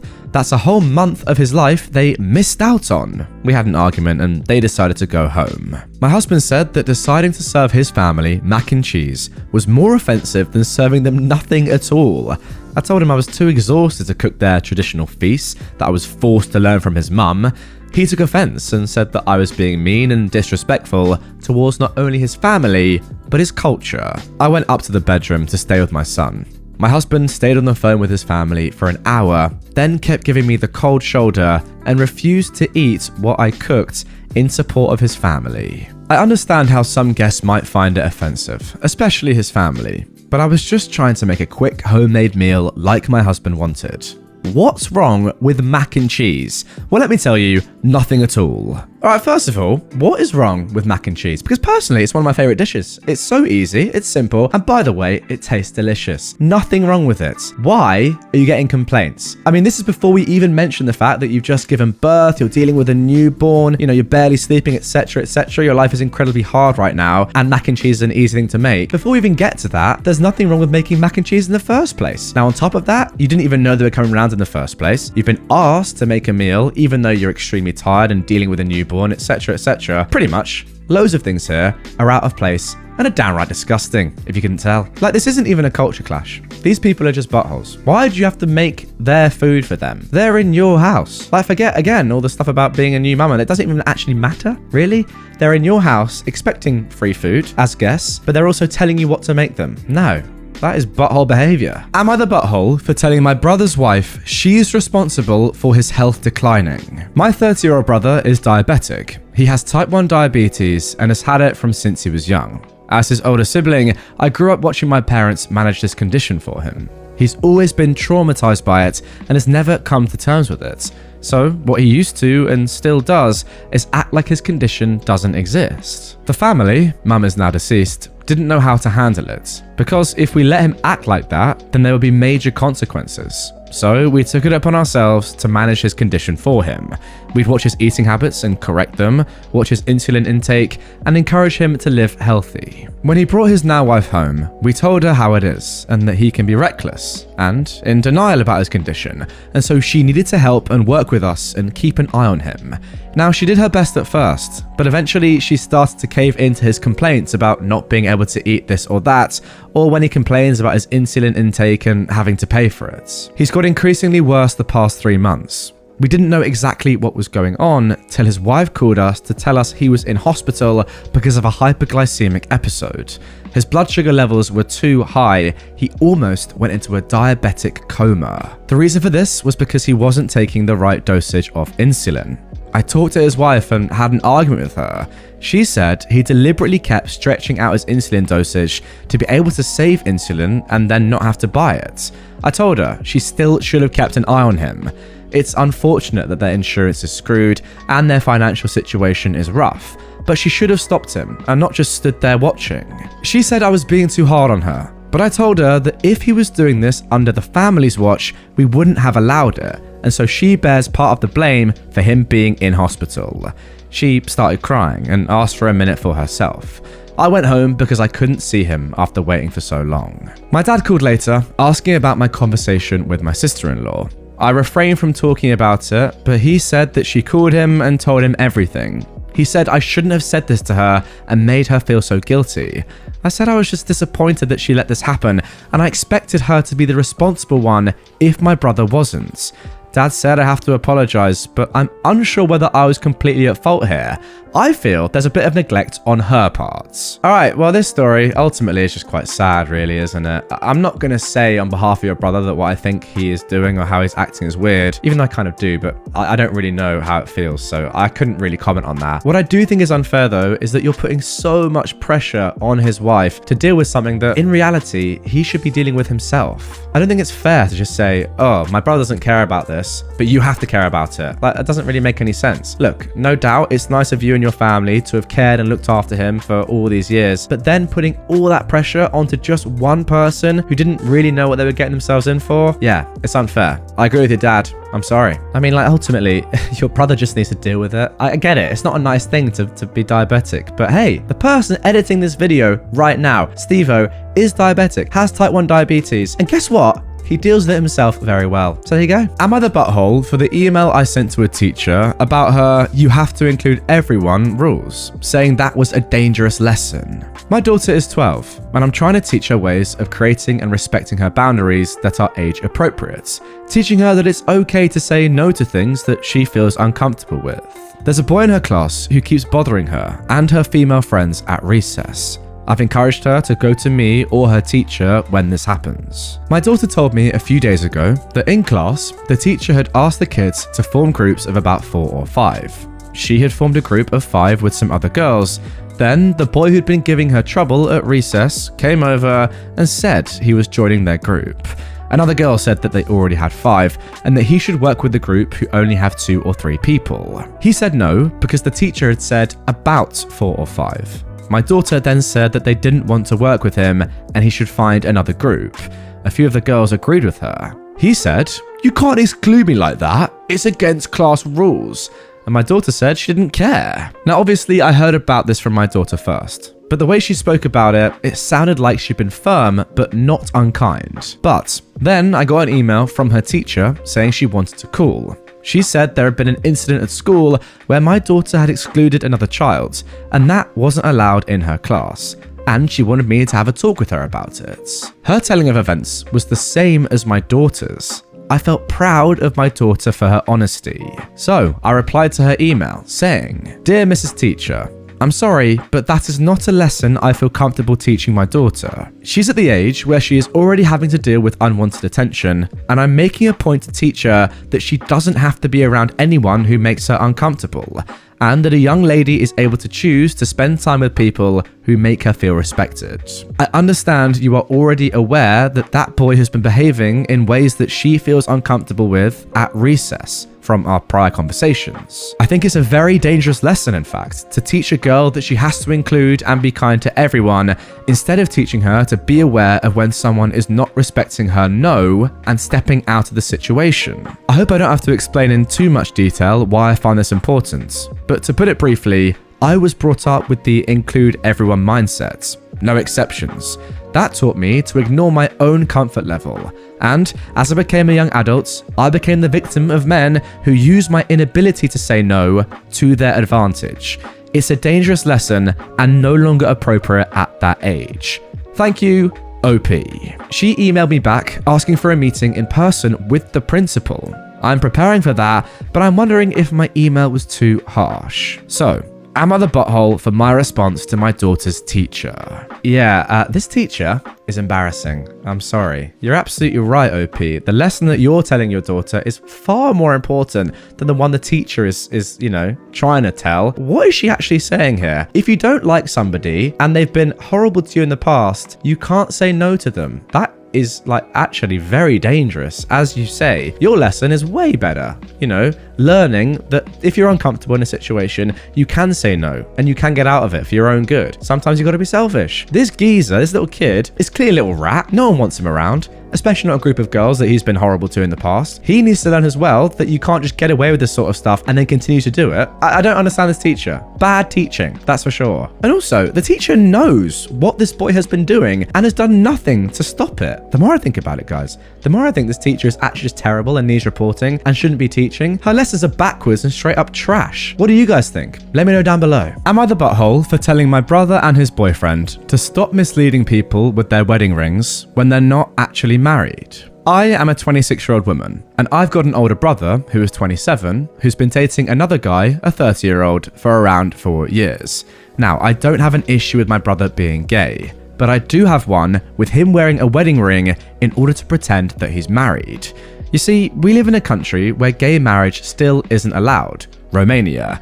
But despite this, my brother and his boyfriend started wearing wedding rings recently. When I asked my brother about it, he told me that despite not being able to do it legally, they already consider themselves married spiritually, and they're hoping that one day gay marriage will be allowed legally as well, either by leaving the country or waiting until gay marriage is made legal in Romania. While I think this is nice, I told them that they shouldn't be wearing wedding rings till they actually get officially married, as I think it's kind of distasteful. He told me that they're just a symbol of their love and that they're not hurting anyone by wearing them, but I disagreed. They are actively misleading people into thinking that they're actually married, and frankly, just making a mockery out of marriage. My brother told me that he doesn't care what other people, including me, think about them wearing wedding rings, and maybe they should just mind their own business. Then he left furiously. Not gonna lie, I think his comments here were kind of out of line, as all I did was give my opinion on people wearing wedding rings when they're actually married, and he seemed to take it personally. His boyfriend also contacted me later and told me that their romantic lives does not concern me and to stay out of it. So, am I the butthole? Yes, you definitely are. Obviously. Your brother and his boyfriend are clearly absolutely right. What they choose to wear on their fingers is up to them. It doesn't matter what you think. It's their lives. Also, what is wrong with just wearing a ring on your finger and showing that it's an appreciation of your love for somebody else? It's actually, quite frankly, as I'm sure the majority of you would agree, disgusting that these guys can't get married in their own country. That's an archaic law. It will be changed soon. It's guaranteed. And when it is, they'll get married and you won't complain. So them taking the mick or making a mockery of marriage is just ludicrous. What's actually making a mockery of marriage and of just life in general in society is the fact that Romania doesn't allow gay marriage yet. That's really taking a mockery, let's be honest. Like, it's just this homophobic, isn't it, ultimately? I don't know if that's going a bit too far here, but that's the way I look at it. It's disgusting. Why is it that you think it's unfair that they have rings on their fingers? If these people were straight, not engaged, not married, but were going out with each other, and they had rings on, would you be saying the same thing? OP, if you're watching, get down in the comments. Let me know, you cheeky bastard. Now, I don't think I've actually mentioned this before, but my uncle is gay. And turns out he's actually married to another man. That's how being gay tends to work. But yeah, for a long time, they couldn't get married. Now it's become legal for them to get married, and they went and got married in Germany. They couldn't get married, though, in Poland, because, you know, still have these silly rules. But I would never have cared if they wore some rings on their fingers. Because guess what? It's none of my business. And also, it's a ring. Crazy, I know. Am I the butthole for not scheduling the new hire's vacation? I'm the manager of a small team at a large company. Each manager does their team's schedule. I hired Lacey last week. Lacey told me when she accepted the job that she already had non-refundable vacation plans at the end of May. I told her that I did the schedule and would try to accommodate her. I couldn't accommodate her at all. There's already another team member out. I put up the schedule and was very surprised at an email from Lacey regarding her vacation not being scheduled. I informed her we didn't have the flexibility and that she was expected to work. When I went to my lunch break, I walked by Lacey's desk and was surprised to see it packed. She handed me her lanyard and told me she quit. She said that she wasn't losing out on $2,500 and that she already had an offer from one of those jobs she turned down that promised her vacation was safe. I'm now being called into my boss's office because she quit so fast. But in my experience, if you start a new job, you understand that you are last for vacation. My fiance says that I'm an idiot and she was telling me, not asking me. Yes, you are, obviously. What new hire is going to give up $2,500 just so they can do their job at yours? How long is it going to take them to earn that $2,500 back? I don't know, but a long time. You also made it sound as if you'd accommodate her, and you didn't. That's bad enough. Am I the butthole for giving my husband a fake key when he demanded to drive my car? I am a 31-year-old woman, and I became the only income earner after my husband Jeff, who is 35, lost his job about 9 months ago. He doesn't have a car anymore because he sold it to be able to pay off debts. He started asking to drive my car with the excuse of wanting to look for a job. There are two problems with that. First is that I'm a nurse, I work odd hours, and I need my car most of the time, and he literally takes it all day and comes back late in the evening. Second is that every time he comes home, the car either has a busted taillight, damaged fronts, flat tires, etc, etc. So far, I had to spend nearly $300 to get it back in good shape. I told him I no longer want him to take my car, but he said I had to let him drive it so he could continue to look for a job. I told him he could search online, but he said something about scammers trying to pose as potential employers just to get his personal info. We've never had this happen to us. Days ago, he went out with my car, and I ended up being late for my shift. I called a friend to cover for me and tried to call him, but he returned home at midnight. I had a fight with him after he said he was with friends and time passed by. I took the key out the car and put it under my pillow, then went to sleep. The next morning, I saw him standing near the bed, wanting me to give him the car key so he could look for a job. I said no, but he got mad and started demanding I hand it over. I told him fine and pointed towards the sock drawer where we had lots of junk and told him it was there. I lied and he got some old key that looked like my car key. Once he walked out, I locked the door and got in bed. A few minutes later, he came back and started pounding on the door, asking if I gave him a fake key. I said I did just to get him off my back. He started yelling at me, saying I was being childish, and demanded I open the door and give him the real key. I remained in bed while he kept yelling outside, saying I'm giving him loads of rubbish for not working yet and not willing to let him effectively look for a job. He also said that I'd been testing his patience several times, and he's had about enough. He yelled some more, then left. I was so infuriated and just maddened about the whole situation. I had a shift to cover, and I knew that if he took the car, he wouldn't bring it back in time. I got to my work and we haven't talked. He was in a full sulking mode after I returned, and he kept ranting about how unsupportive and childish I was to pull this stunt. Yeah, not gonna lie, your husband seems pretty weird. First of all, his logic about not wanting to go online because of safety and security is a bit odd, and also the fact that he's saying he's gonna go door to door to look for a job and needs your car for that. I'm not sure about that. It's 2022 after all. What's more telling is that the vehicle is always damaged. Like, what could be going on there? Get your comments in. I have no idea, but wow, what is this guy up to? I have no idea. Safe to say, you're definitely not the butthole, and giving him a fake key and getting him out of your room was the best thing you could have done. Am I the butthole for making a pregnancy jar? My husband and I have been married for 6 years. We still don't have kids. We want them, but it's still not happening. Friends and family are causing us constant stress about having a baby soon, but it's obviously something we can't control.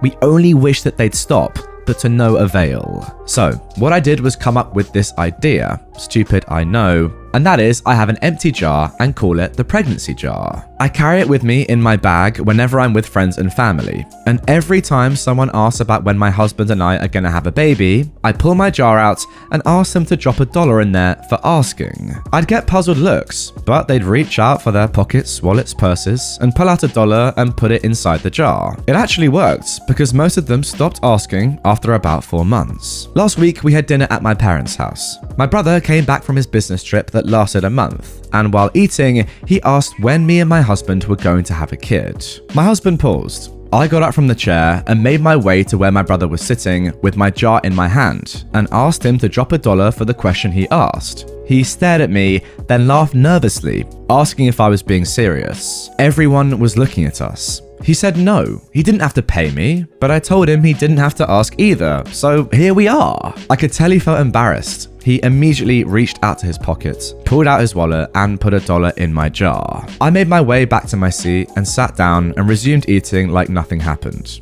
It got awkward afterwards. Mum pulled me into the kitchen later to tell me that I embarrassed my brother in front of his wife and family and said that I should quit acting childishly by running around with a jar demanding others put money in it.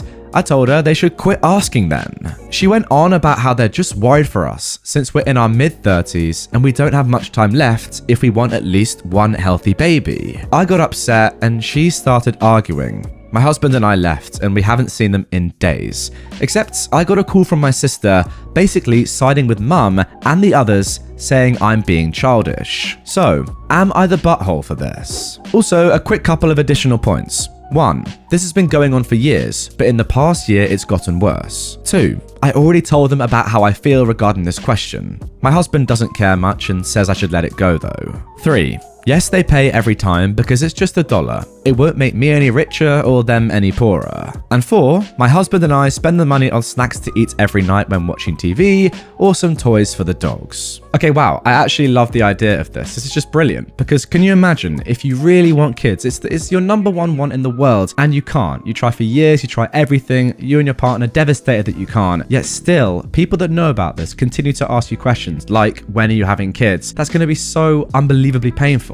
Now look, if you do these things with your friends the first time and strangers, for example, yeah, that's a bit too much. But when it's your parents and close friends and family that know this stuff and continue to ask these sort of questions, yeah, I think this is a good incentive for them to stop asking such painful questions. I think to be fair, the pregnancy jar is made legitimate by the fact that your friends and family continue to pay $1. If they didn't think it was fine, they wouldn't do it. So I think by doing that, they're accepting that they shouldn't be asking these questions, yet they continue to do so and you keep making dollars. I love it. Am I the butthole for returning the shoes I got from my husband after he accused me of stealing from him? I am 29 years old, and my husband, who is 36, is the breadwinner of the family. I stay home with the kids, who are preschool age. He pays for the mortgage, bills, household needs, food, kids' needs, etc. He has a set monthly budget for each category and handles getting everything done. Recently, he's become overwhelmed and told me to handle grocery shopping. But before he let me, he asked me to write a list of all the stuff we need so we could calculate the total,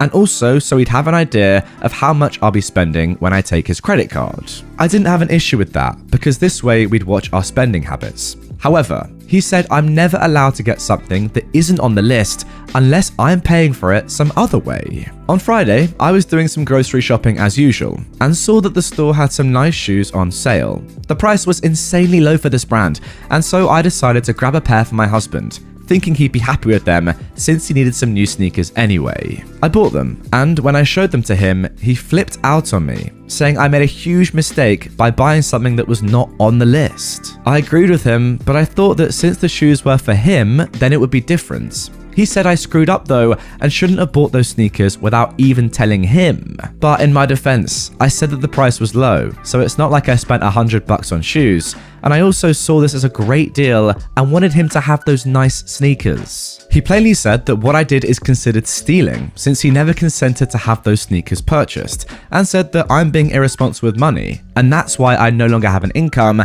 and my spending habits need a grip. I felt hurt by what he said. We argued about it for hours and he avoided speaking to me for the rest of the day. The next day, I went and returned the sneakers and took the money back. He got home in the evening and lost it when he found out I returned them. He said he couldn't believe how petty and childish I was to actually do this. I explained I was just correcting my mistake. He tried to contact the store and was told the sneakers were already sold. He even got angrier with me, but I told him that he accused me of stealing for him when I was just trying to do a nice gesture for him.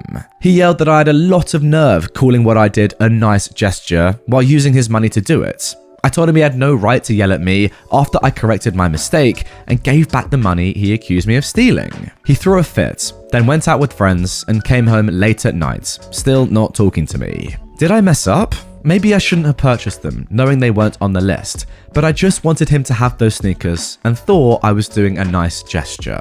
Alright, this just screams control freak to me. The fact that you're even saying at the end here that you think you may have screwed up by not buying something on the list that you cannot go outside of, even if you find something that you like, or let alone a gift for him. Yeah, control freak right there. Who would do that? Say, if you get one more thing that is not on this list, I will accuse you of stealing. I get it, it's his money and everything, but that is ludicrous. Genuinely, I actually lost count of how many red flags there were in this story. I mean, the list itself is unbelievable. You try and defend yourself, he was just like, no, none of that. Even then when you went out of your way to correct the mistake, that obviously isn't a mistake, but to your husband it is, you were then met by even more backlash. It is crazy. Look, I don't know the bloke, but to me it screams, get out of there. Am I the butthole for refusing to pay for a girl's wig after she shaved her head because of me?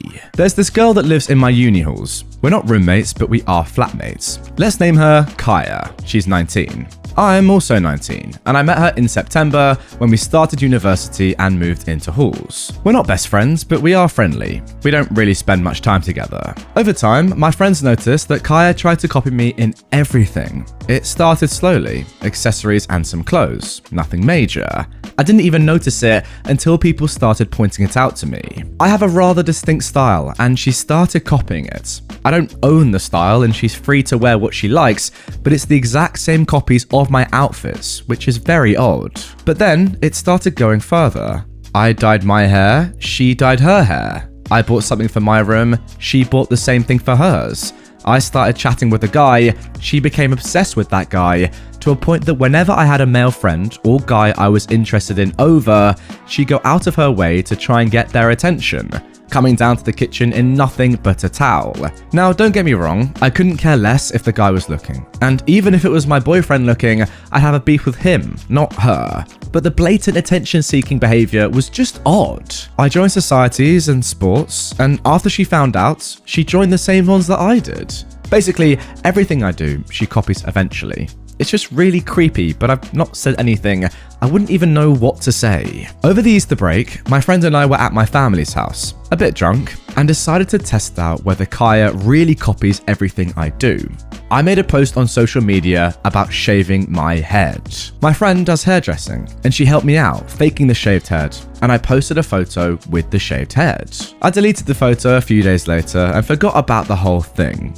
After Easter break was over, we had uni exams and I was focusing on that. Imagine my shock when I came back and Kaya had shaved her head and she was fuming when she saw me. She started shouting how I lied to her and why would I do that? She went on and on and on, really angry. Admittedly, I ignored her and hid in my room. She sent me a text telling me that she expects me to pay for her wig, as it's my fault that she shaved her head.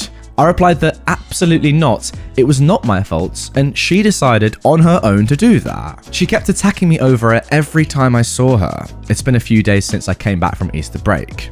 My exams start tomorrow, and yesterday I received an email from my university asking me for a meeting over the issue. She reported me to uni over something she's done. I'm genuinely confused. Was I really in the wrong? Am I the butthole for pretending to shave my head and refusing to pay for her wig? No, there's no way you're the butthole there. It's just very strange behavior from this girl is all I can say really. Why is she copying your every move? That's odd. You didn't shave her head. She shaved her head. That's on her. And now she's got a shaved head. Nothing wrong with being bald, but yeah, you did that yourself. Am I the butthole for sending my coworker into anaphylactic shock? I'm at a loss here, guys. Realistically, I know I'm in the clear. Legally, I'm in the clear, but I'm being vilified by my co-workers, and I'm genuinely considering quitting my job because of this mess. So, I work a pretty standard day job, and at night, I help my friend at her restaurant, which serves an assortment of Thai cuisine. To be honest, I'm insanely picky, but I fell in love with this peanut sauce the main chef makes, and he showed me how to make it. So, about once a week, I take it on either noodles or stir fry to my day job for lunch. People know this, and a handful have tried it. It smells nutty, it tastes nutty, it's white girl pad thai, basically. Lately, my lunches have been disappearing, or I'll open my lunchbox to find half my food missing. I've tried addressing it, but nothing has changed, and I'm pretty sure it was one of the new hires that was doing it, but I had no proof until now. On Thursday, I took my noodles, and my entire Tupperware was missing, which hasn't happened before. I'm fuming, but what can I do? A co-worker shared her pizza with me, and that was that. Until today. My boss confronted me and accused me of poisoning my noodles because his daughter, one of the new girls, borrowed my lunch and had to be hospitalized. It turns out she's severely allergic to nuts, ate some, and boom, anaphylaxis. She used an EpiPen and had to be hospitalized. And now her dad is trying to hold me accountable for her bills and condition, but I don't see it. Why should I pay? I don't mark my food as an allergen because I'm not allergic to it. She was just dumb enough to steal from me and eat something she can't have. But he is being hateful, and some of my older co-workers are icing me out because I warned him I'd report any harassment to HR if he tried anything funny. Brown noses, I guess. My friend is aware and offered me a full-time job, but I just can't help but feel it's unfair. At the same time, I guess I could have killed his daughter though. So, am I the butthole? Similar to the first story, you didn't force your co-worker to eat your food, they ate it themselves. You're definitely not the butthole, they are. Can you imagine if every time you ate nuts or something that someone else could be allergic to, you had to label it as a possible allergy? God, that would be horrible. How about just don't steal someone else's food? Bit of advice there. What we've got here, by the way, is classic nepotism from your boss. That behavior is shambolic. Go to HR, let them know what's going on, that it's pretty disgusting, and keep making your pad thai. Who cares if you're a white girl? Do it. Am I the butthole for taking away my daughter's bedroom and giving it to my son? I am a 32-year-old man, and I have a daughter, Harper, who is 14, from a previous relationship. I have full custody, and her mum is not involved in her life. 5 years ago, I married my wife, Nina. We tried to have a child, but couldn't. We went to the doctor, and it turned out I can't have any more kids due to some complications. We decided to use a sperm donor, and the result was a son, Mark, born a few months ago.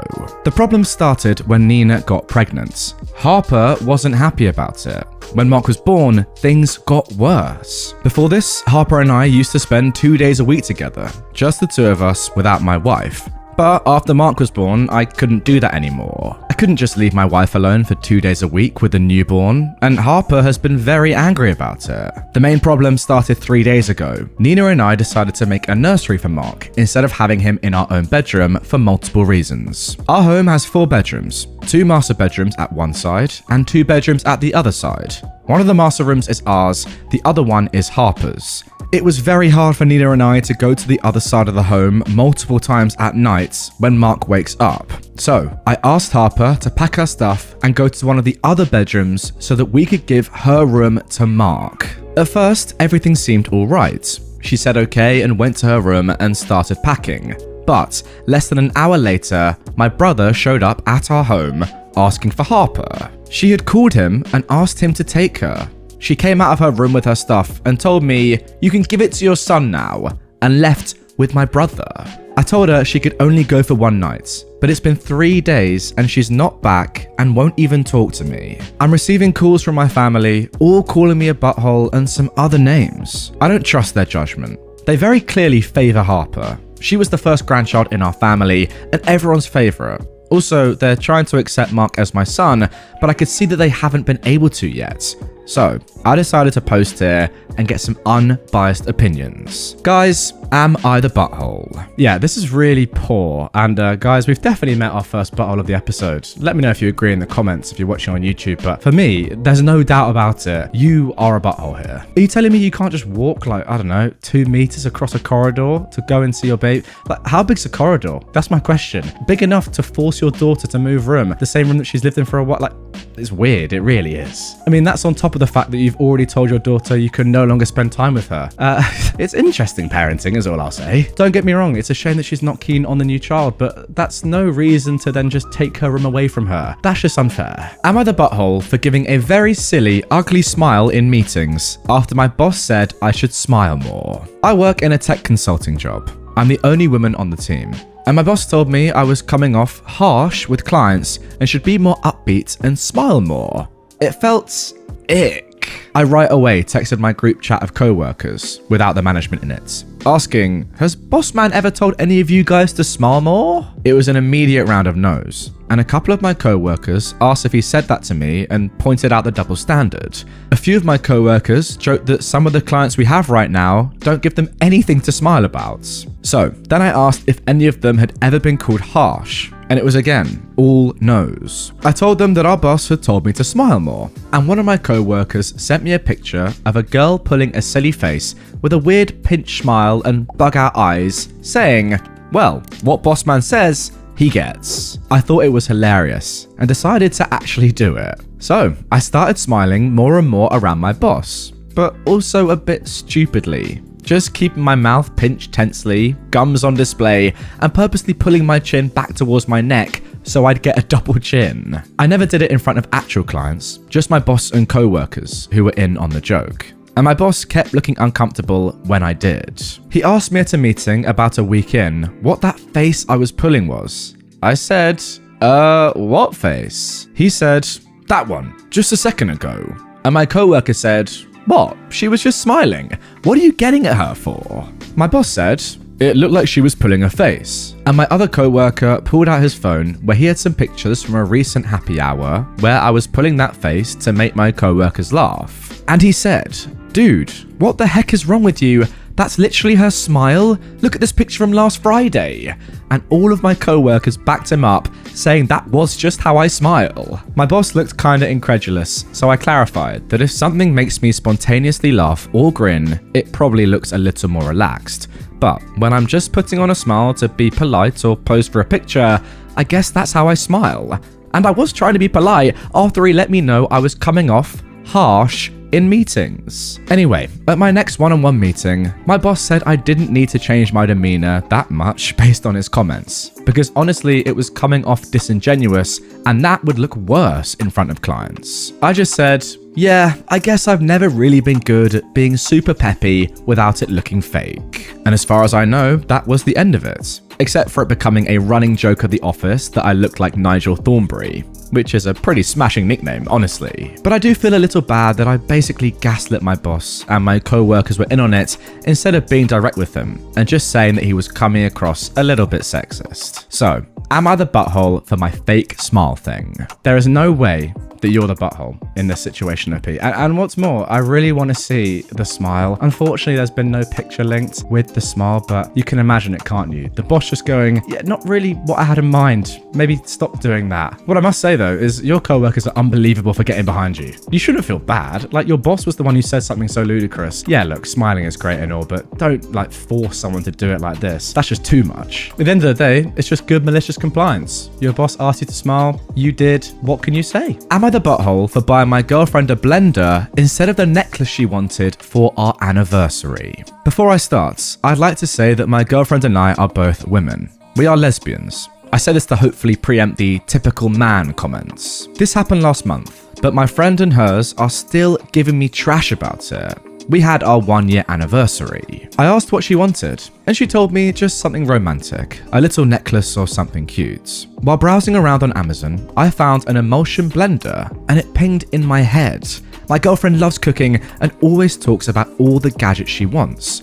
Plus, she made homemade tomato sauce, and I remember her complaining how hard it was to make the sauce smooth because she didn't have an emulsion blender. Now, I'm a very practical gift giver. I like to give things that people will use, so I bought it and was super excited to give it to her. The day rolls around and she gives me a bottle of whiskey I've had my eye on for ages, but could never justify the cost. I was so hyped and encouraged my girlfriend to open her gift. She opened it and her face kind of falls, and she goes, "Oh, an emulsion blender." And I told her I remembered her talking about all the kitchen gadgets she wanted, and I was so excited to give it to her. She kept her cool, but told me while she appreciated the thoughts, she was a little upset that it wasn't jewelry. I was so confused, so she explained that she felt anniversaries should be more about romantic or sentimental gifts versus practical, that she appreciated it greatly, but couldn't lie to me, that she did wish it had been the necklace she pointed out to me online. It was nothing fancy, a $30 mushroom necklace. I shared my woes with my friend, and my friend thought it was hilarious that I was so inept, and that he understood why my girlfriend was upset with her gifts. My girlfriend's best friend also got wind of the situation and has been ribbing me with telling my girlfriend to get back to the kitchen jokes, etc. My girlfriend and I are fine, but I know she was disappointed, and she ended up buying the necklace herself a week after I gave her the blender. So, am I the butthole for giving my girlfriend a practical gift versus the necklace she wanted.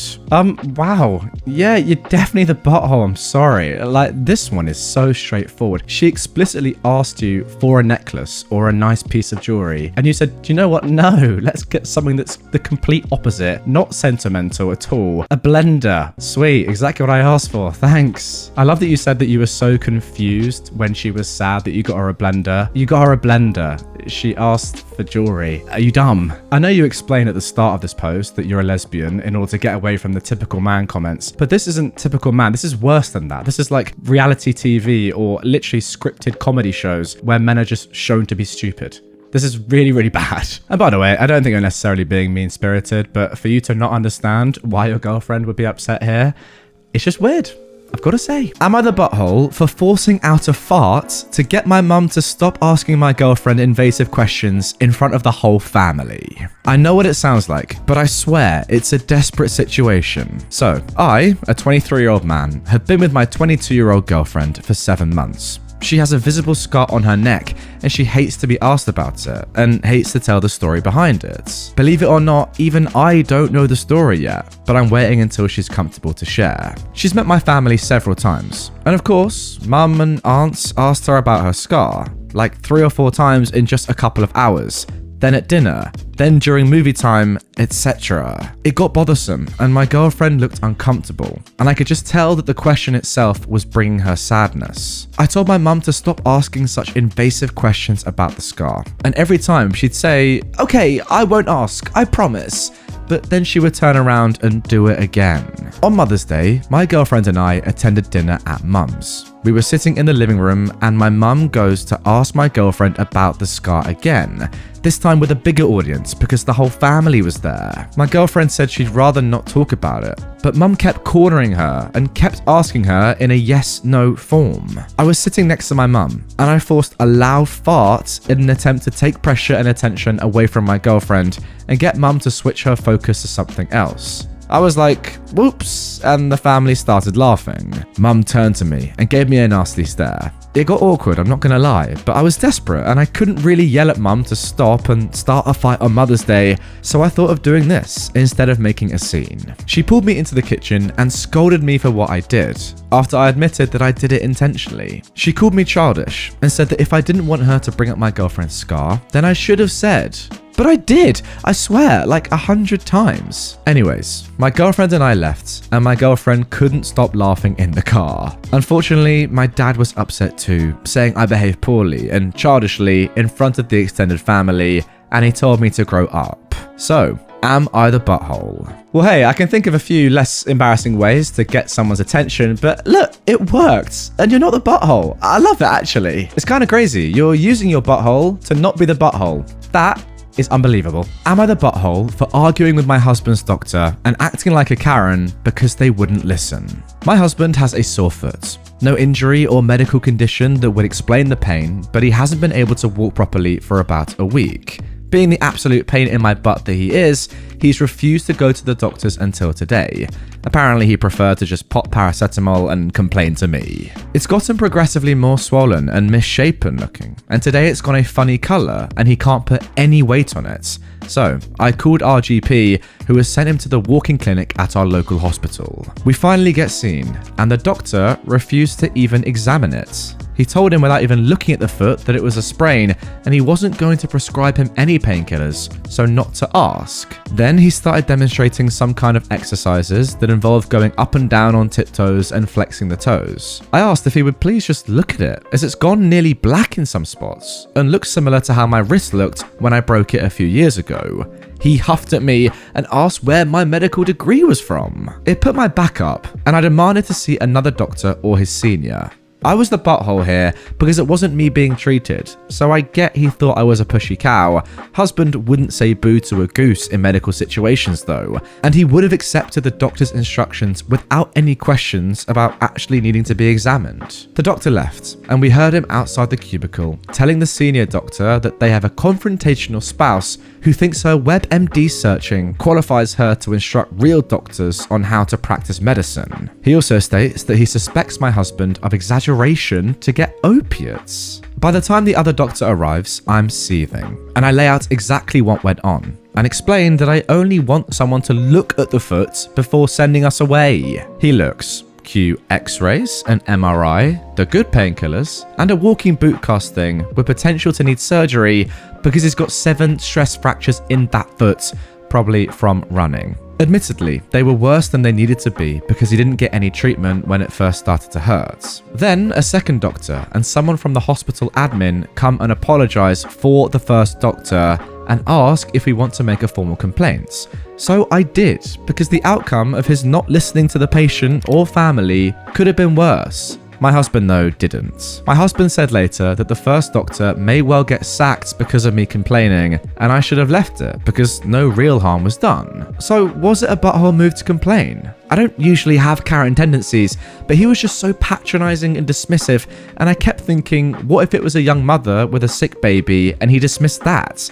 Not everyone would stand their ground, and there could be some really serious consequences. No, you're definitely not the butthole here, and you're also not a Karen. In my opinion, Karens are people that complain about things that do not need to be complained about. Whereas in this situation, you're complaining about a real health issue, and you're right, if you hadn't complained, your husband wouldn't have known he had 7 stress fractures. I couldn't agree more. If this doctor is doing this with your husband's foot, imagine what would happen if it was something really, really serious that could potentially endanger someone's lives. It's bad practice from the doctor, and it's good stuff from you, definitely not the butthole. Am I the butthole for going off on my wife after she made a sex sign to keep my mum from knocking on our bedroom door? So, I've been married to my wife for 4 years. We have a medium-sized apartment. For the last 2 months, my mother has been staying off and on in our guest room. My dad recently passed away, and it's hard for her to live in their house alone, so I've been letting her stay with us. My wife and her have never particularly got along, but I expected her to understand why it's important to me that she overlooked this just for a little while. I mean, she lost her husband of 40 years. She's fragile, and I really want to be able to do what I can to make her feel better. My mum's presence has changed our routine a little bit,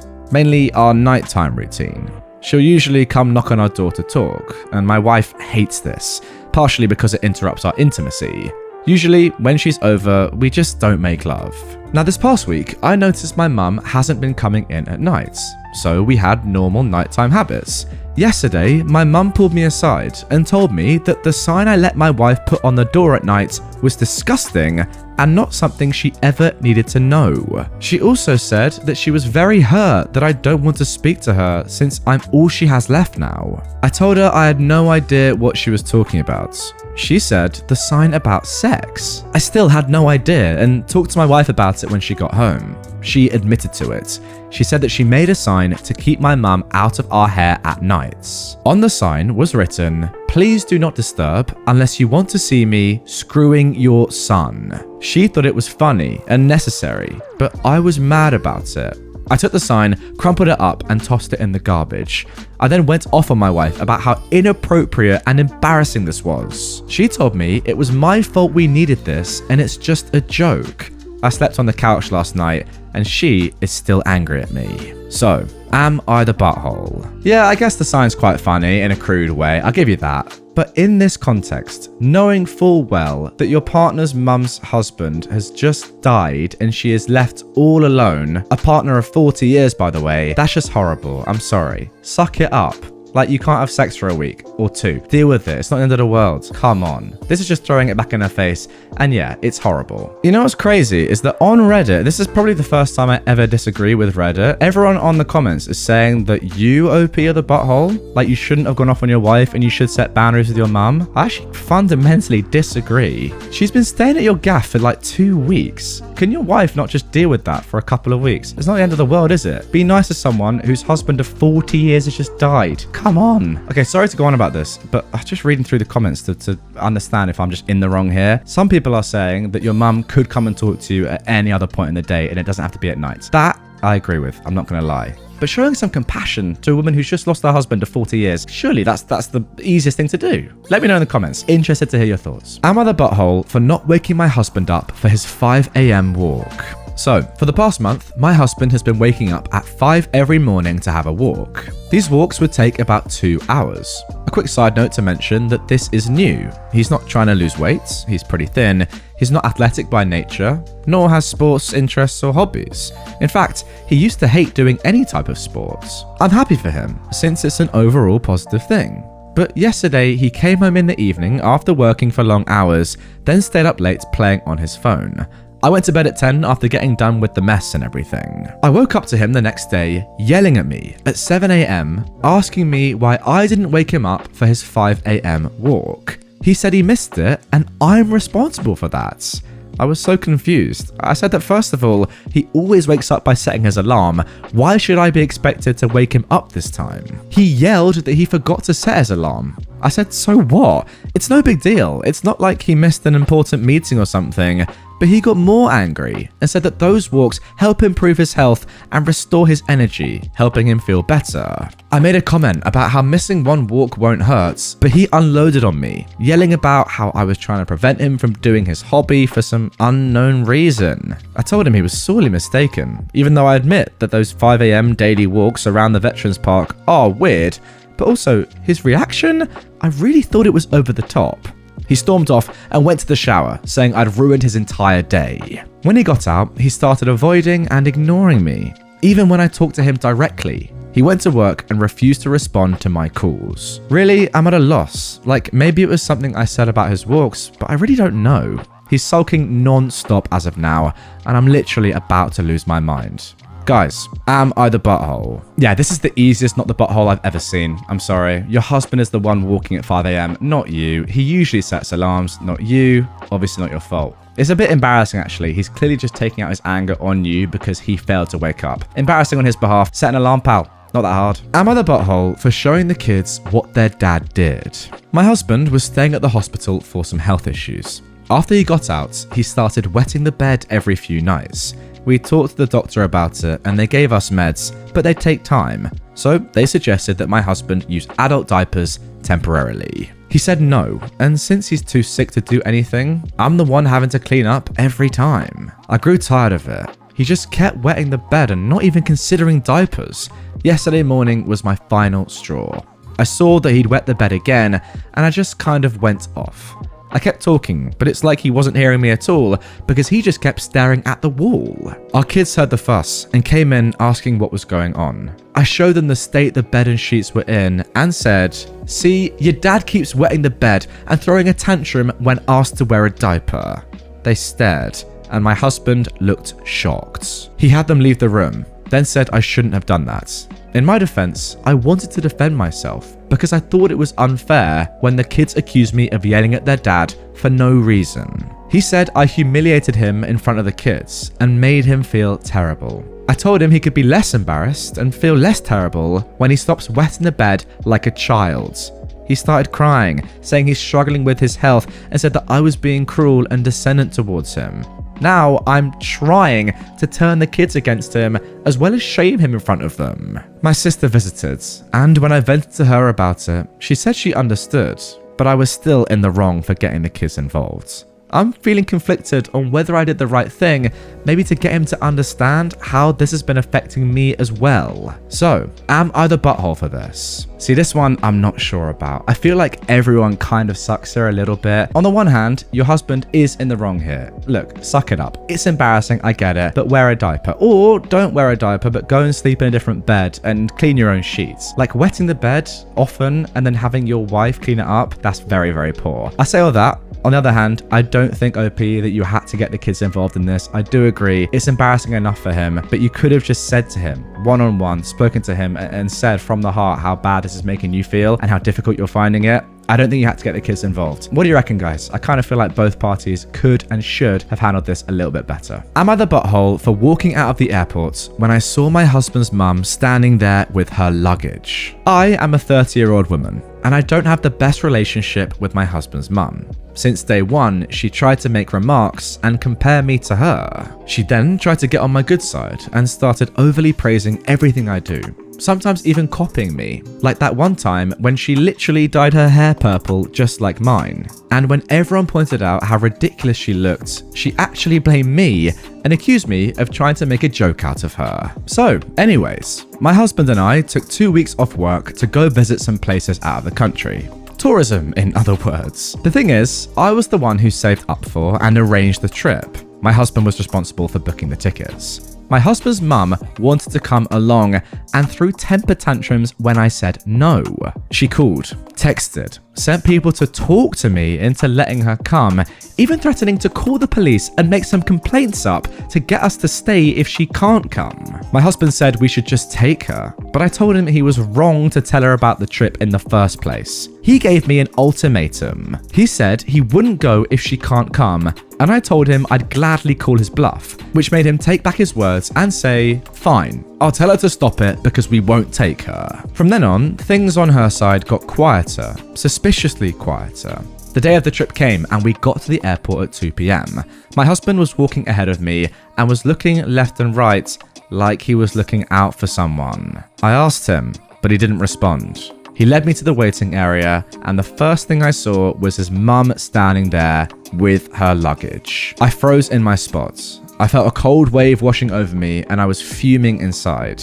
Her and my husband hugged, and that is when I quietly turned around and started walking towards the exits.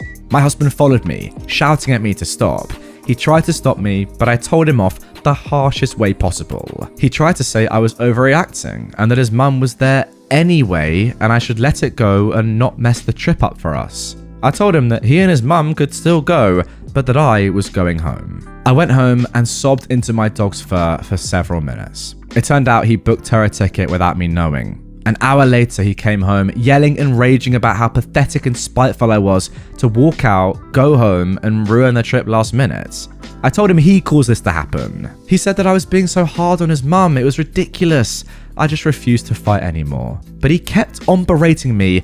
Then he called my family to tell them that the trip was cancelled because of me. My family said that I shouldn't have ruined it for myself, and I should have sucked it up and done my best to enjoy it. Did I really overreact? Are you kidding? Overreact? I would have reacted even stronger than you. Sorry, you're meant to be going on holiday just with your partner, you know, a couple's holiday, and out of nowhere, out of the blue, his mum is there? I can think of nothing worse. Listen, his mum is bad enough. I think we can all agree. But the fact that he has secretly invited her, saying to you, oh, don't worry, she won't come. Sorry. Like, what a joke of a man that guy is. The reason you're sobbing so much when you get home, in my opinion, is less about the holiday in isolation and more about the fact that you're now questioning whether you need to be with this man or not. Sorry, that's just what I think. In my opinion, I'm long gone. Am I the butthole for leaving my boyfriend in Arizona after he pretended to push me over the edge of the Grand Canyon? I just went to the Grand Canyon with my boyfriend. I'm 150% afraid of heights. Don't go near windows, railings type of scared.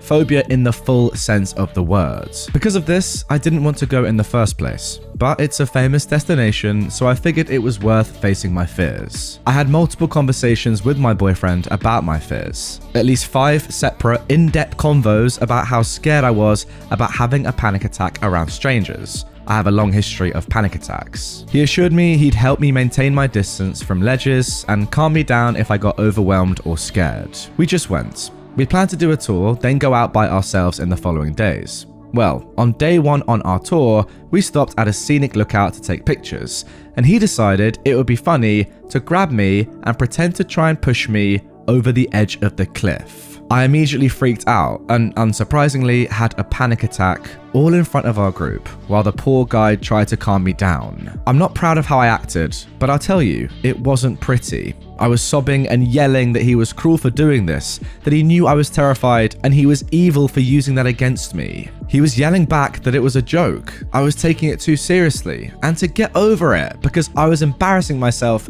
and him, which, to be fair, it was quite embarrassing. I think I was the butthole in this next part. I told him he was a horrible person and his ex was right to leave him. Context: his ex left him because she thought he was immature, but she left right before a high-profile family event and embarrassed him among his family. He yelled that was screwed up to say, and in hindsight, I think he's right, especially since it was in public. The tour guide separated us and took me back to their office, and I have no idea what my boyfriend did after that. He wasn't in our hotel when I got my stuff, and I got a flight to my parents' stay, and I've been staying here while I figure out if this relationship is still alive. We live together and work for the same company, so if this is over, my life is going to get very messy. The thing is, we have a ton of mutual friends, and I have half of them texting, calling me to say I'm overreacting and being a psycho idiot. Besides my 3 closest friends, I haven't told anyone anything. But because they all know him too, everyone has heard some version of events, and they're making it seem like I'm leading a PR campaign against him. I don't have social media though, and I haven't said anything to anyone besides my best friends. They're particularly mad that I left him in Arizona. I don't think what I did was worth all the hate I'm getting.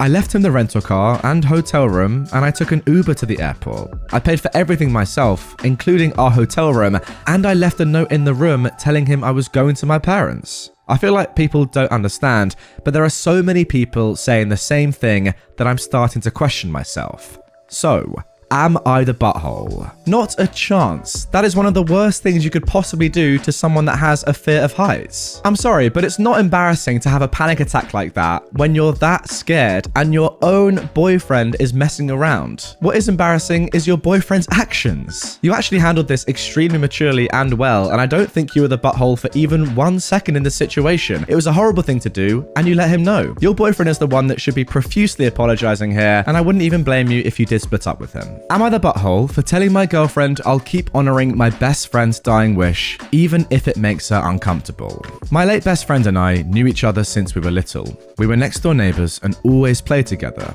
We even went to the same kindergarten, primary school, and middle high school together. One day during our sophomore year, we started talking about how most of our classmates had started dating. We obviously weren't okay with that and decided to get one up on all of them by getting married. As a joke, I made her a fake ring and she gave me her scrunchie. A few weeks later, a drunk driver hit her. She sustained multiple injuries and was in the ICU for 2 months. The doctor told her family that her survival chances are slim. In the only time I talked to her before she died, she made me promise to always visit her on our wedding anniversary and to wear her scrunchie during the visits. 4 years ago, when I started dating my girlfriend, I told her about it and asked if she was okay with it. She commented about how sweet and nice the tradition was and told me she was perfectly fine with it.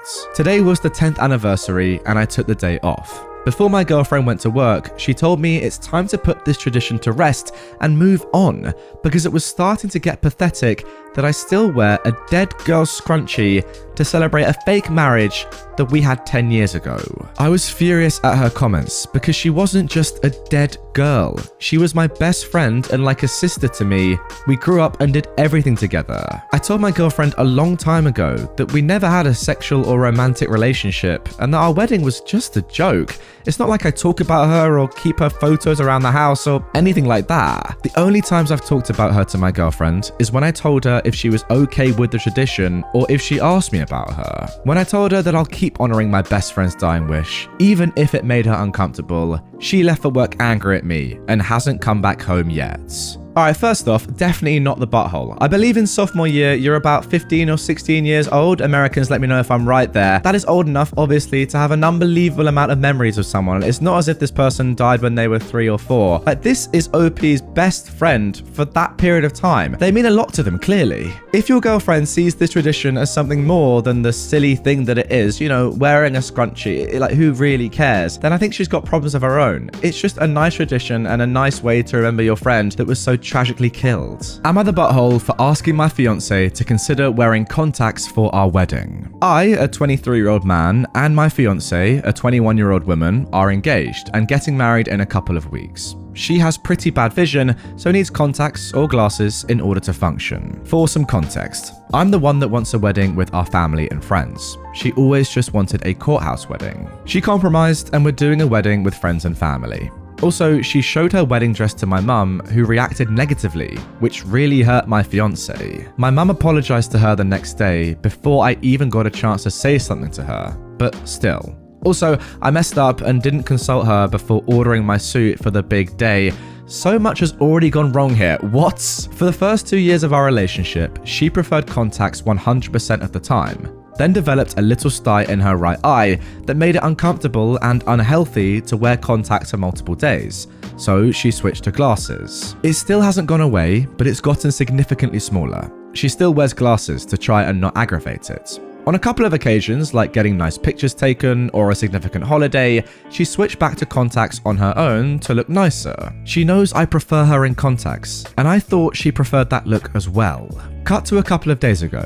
I ask her if she's gonna wear contacts or glasses for our wedding. She says she's leaning strongly towards glasses. I stuff down my surprise and just go, okay, and move on. I couldn't get over it though, and her and I have established on multiple occasions how much we value open and honest communication, even if it's hurtful.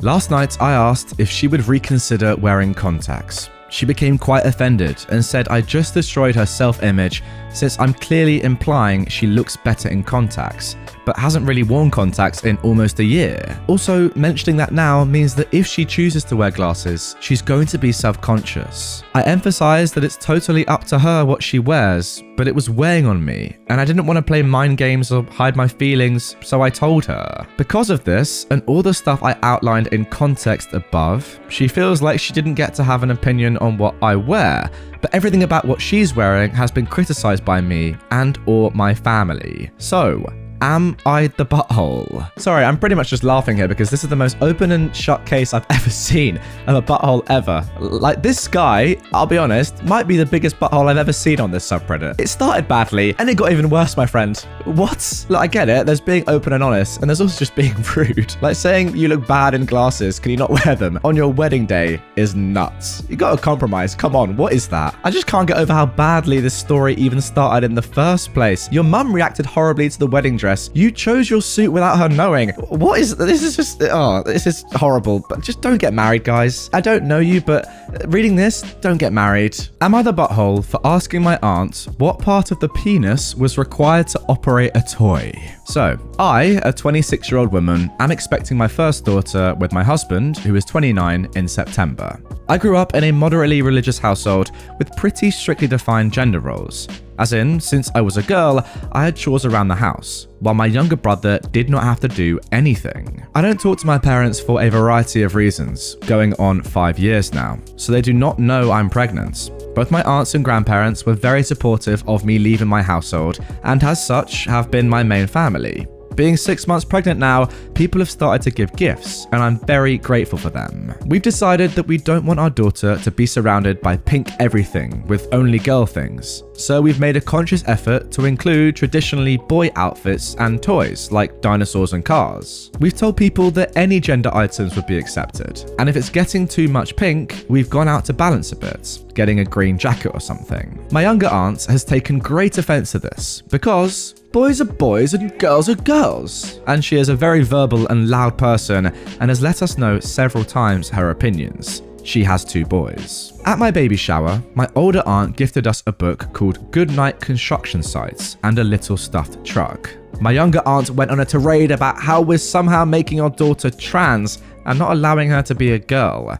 And she's a loud person, so of course her saying this was more like a yell, and in front of my very liberal in-laws who are very supportive of our choice. Pregnancy hormones took over, and I grabbed the toy, gave it to my younger aunt, and asked her what part of the penis was needed to operate this toy truck. She yelled that's not what she meant, and left.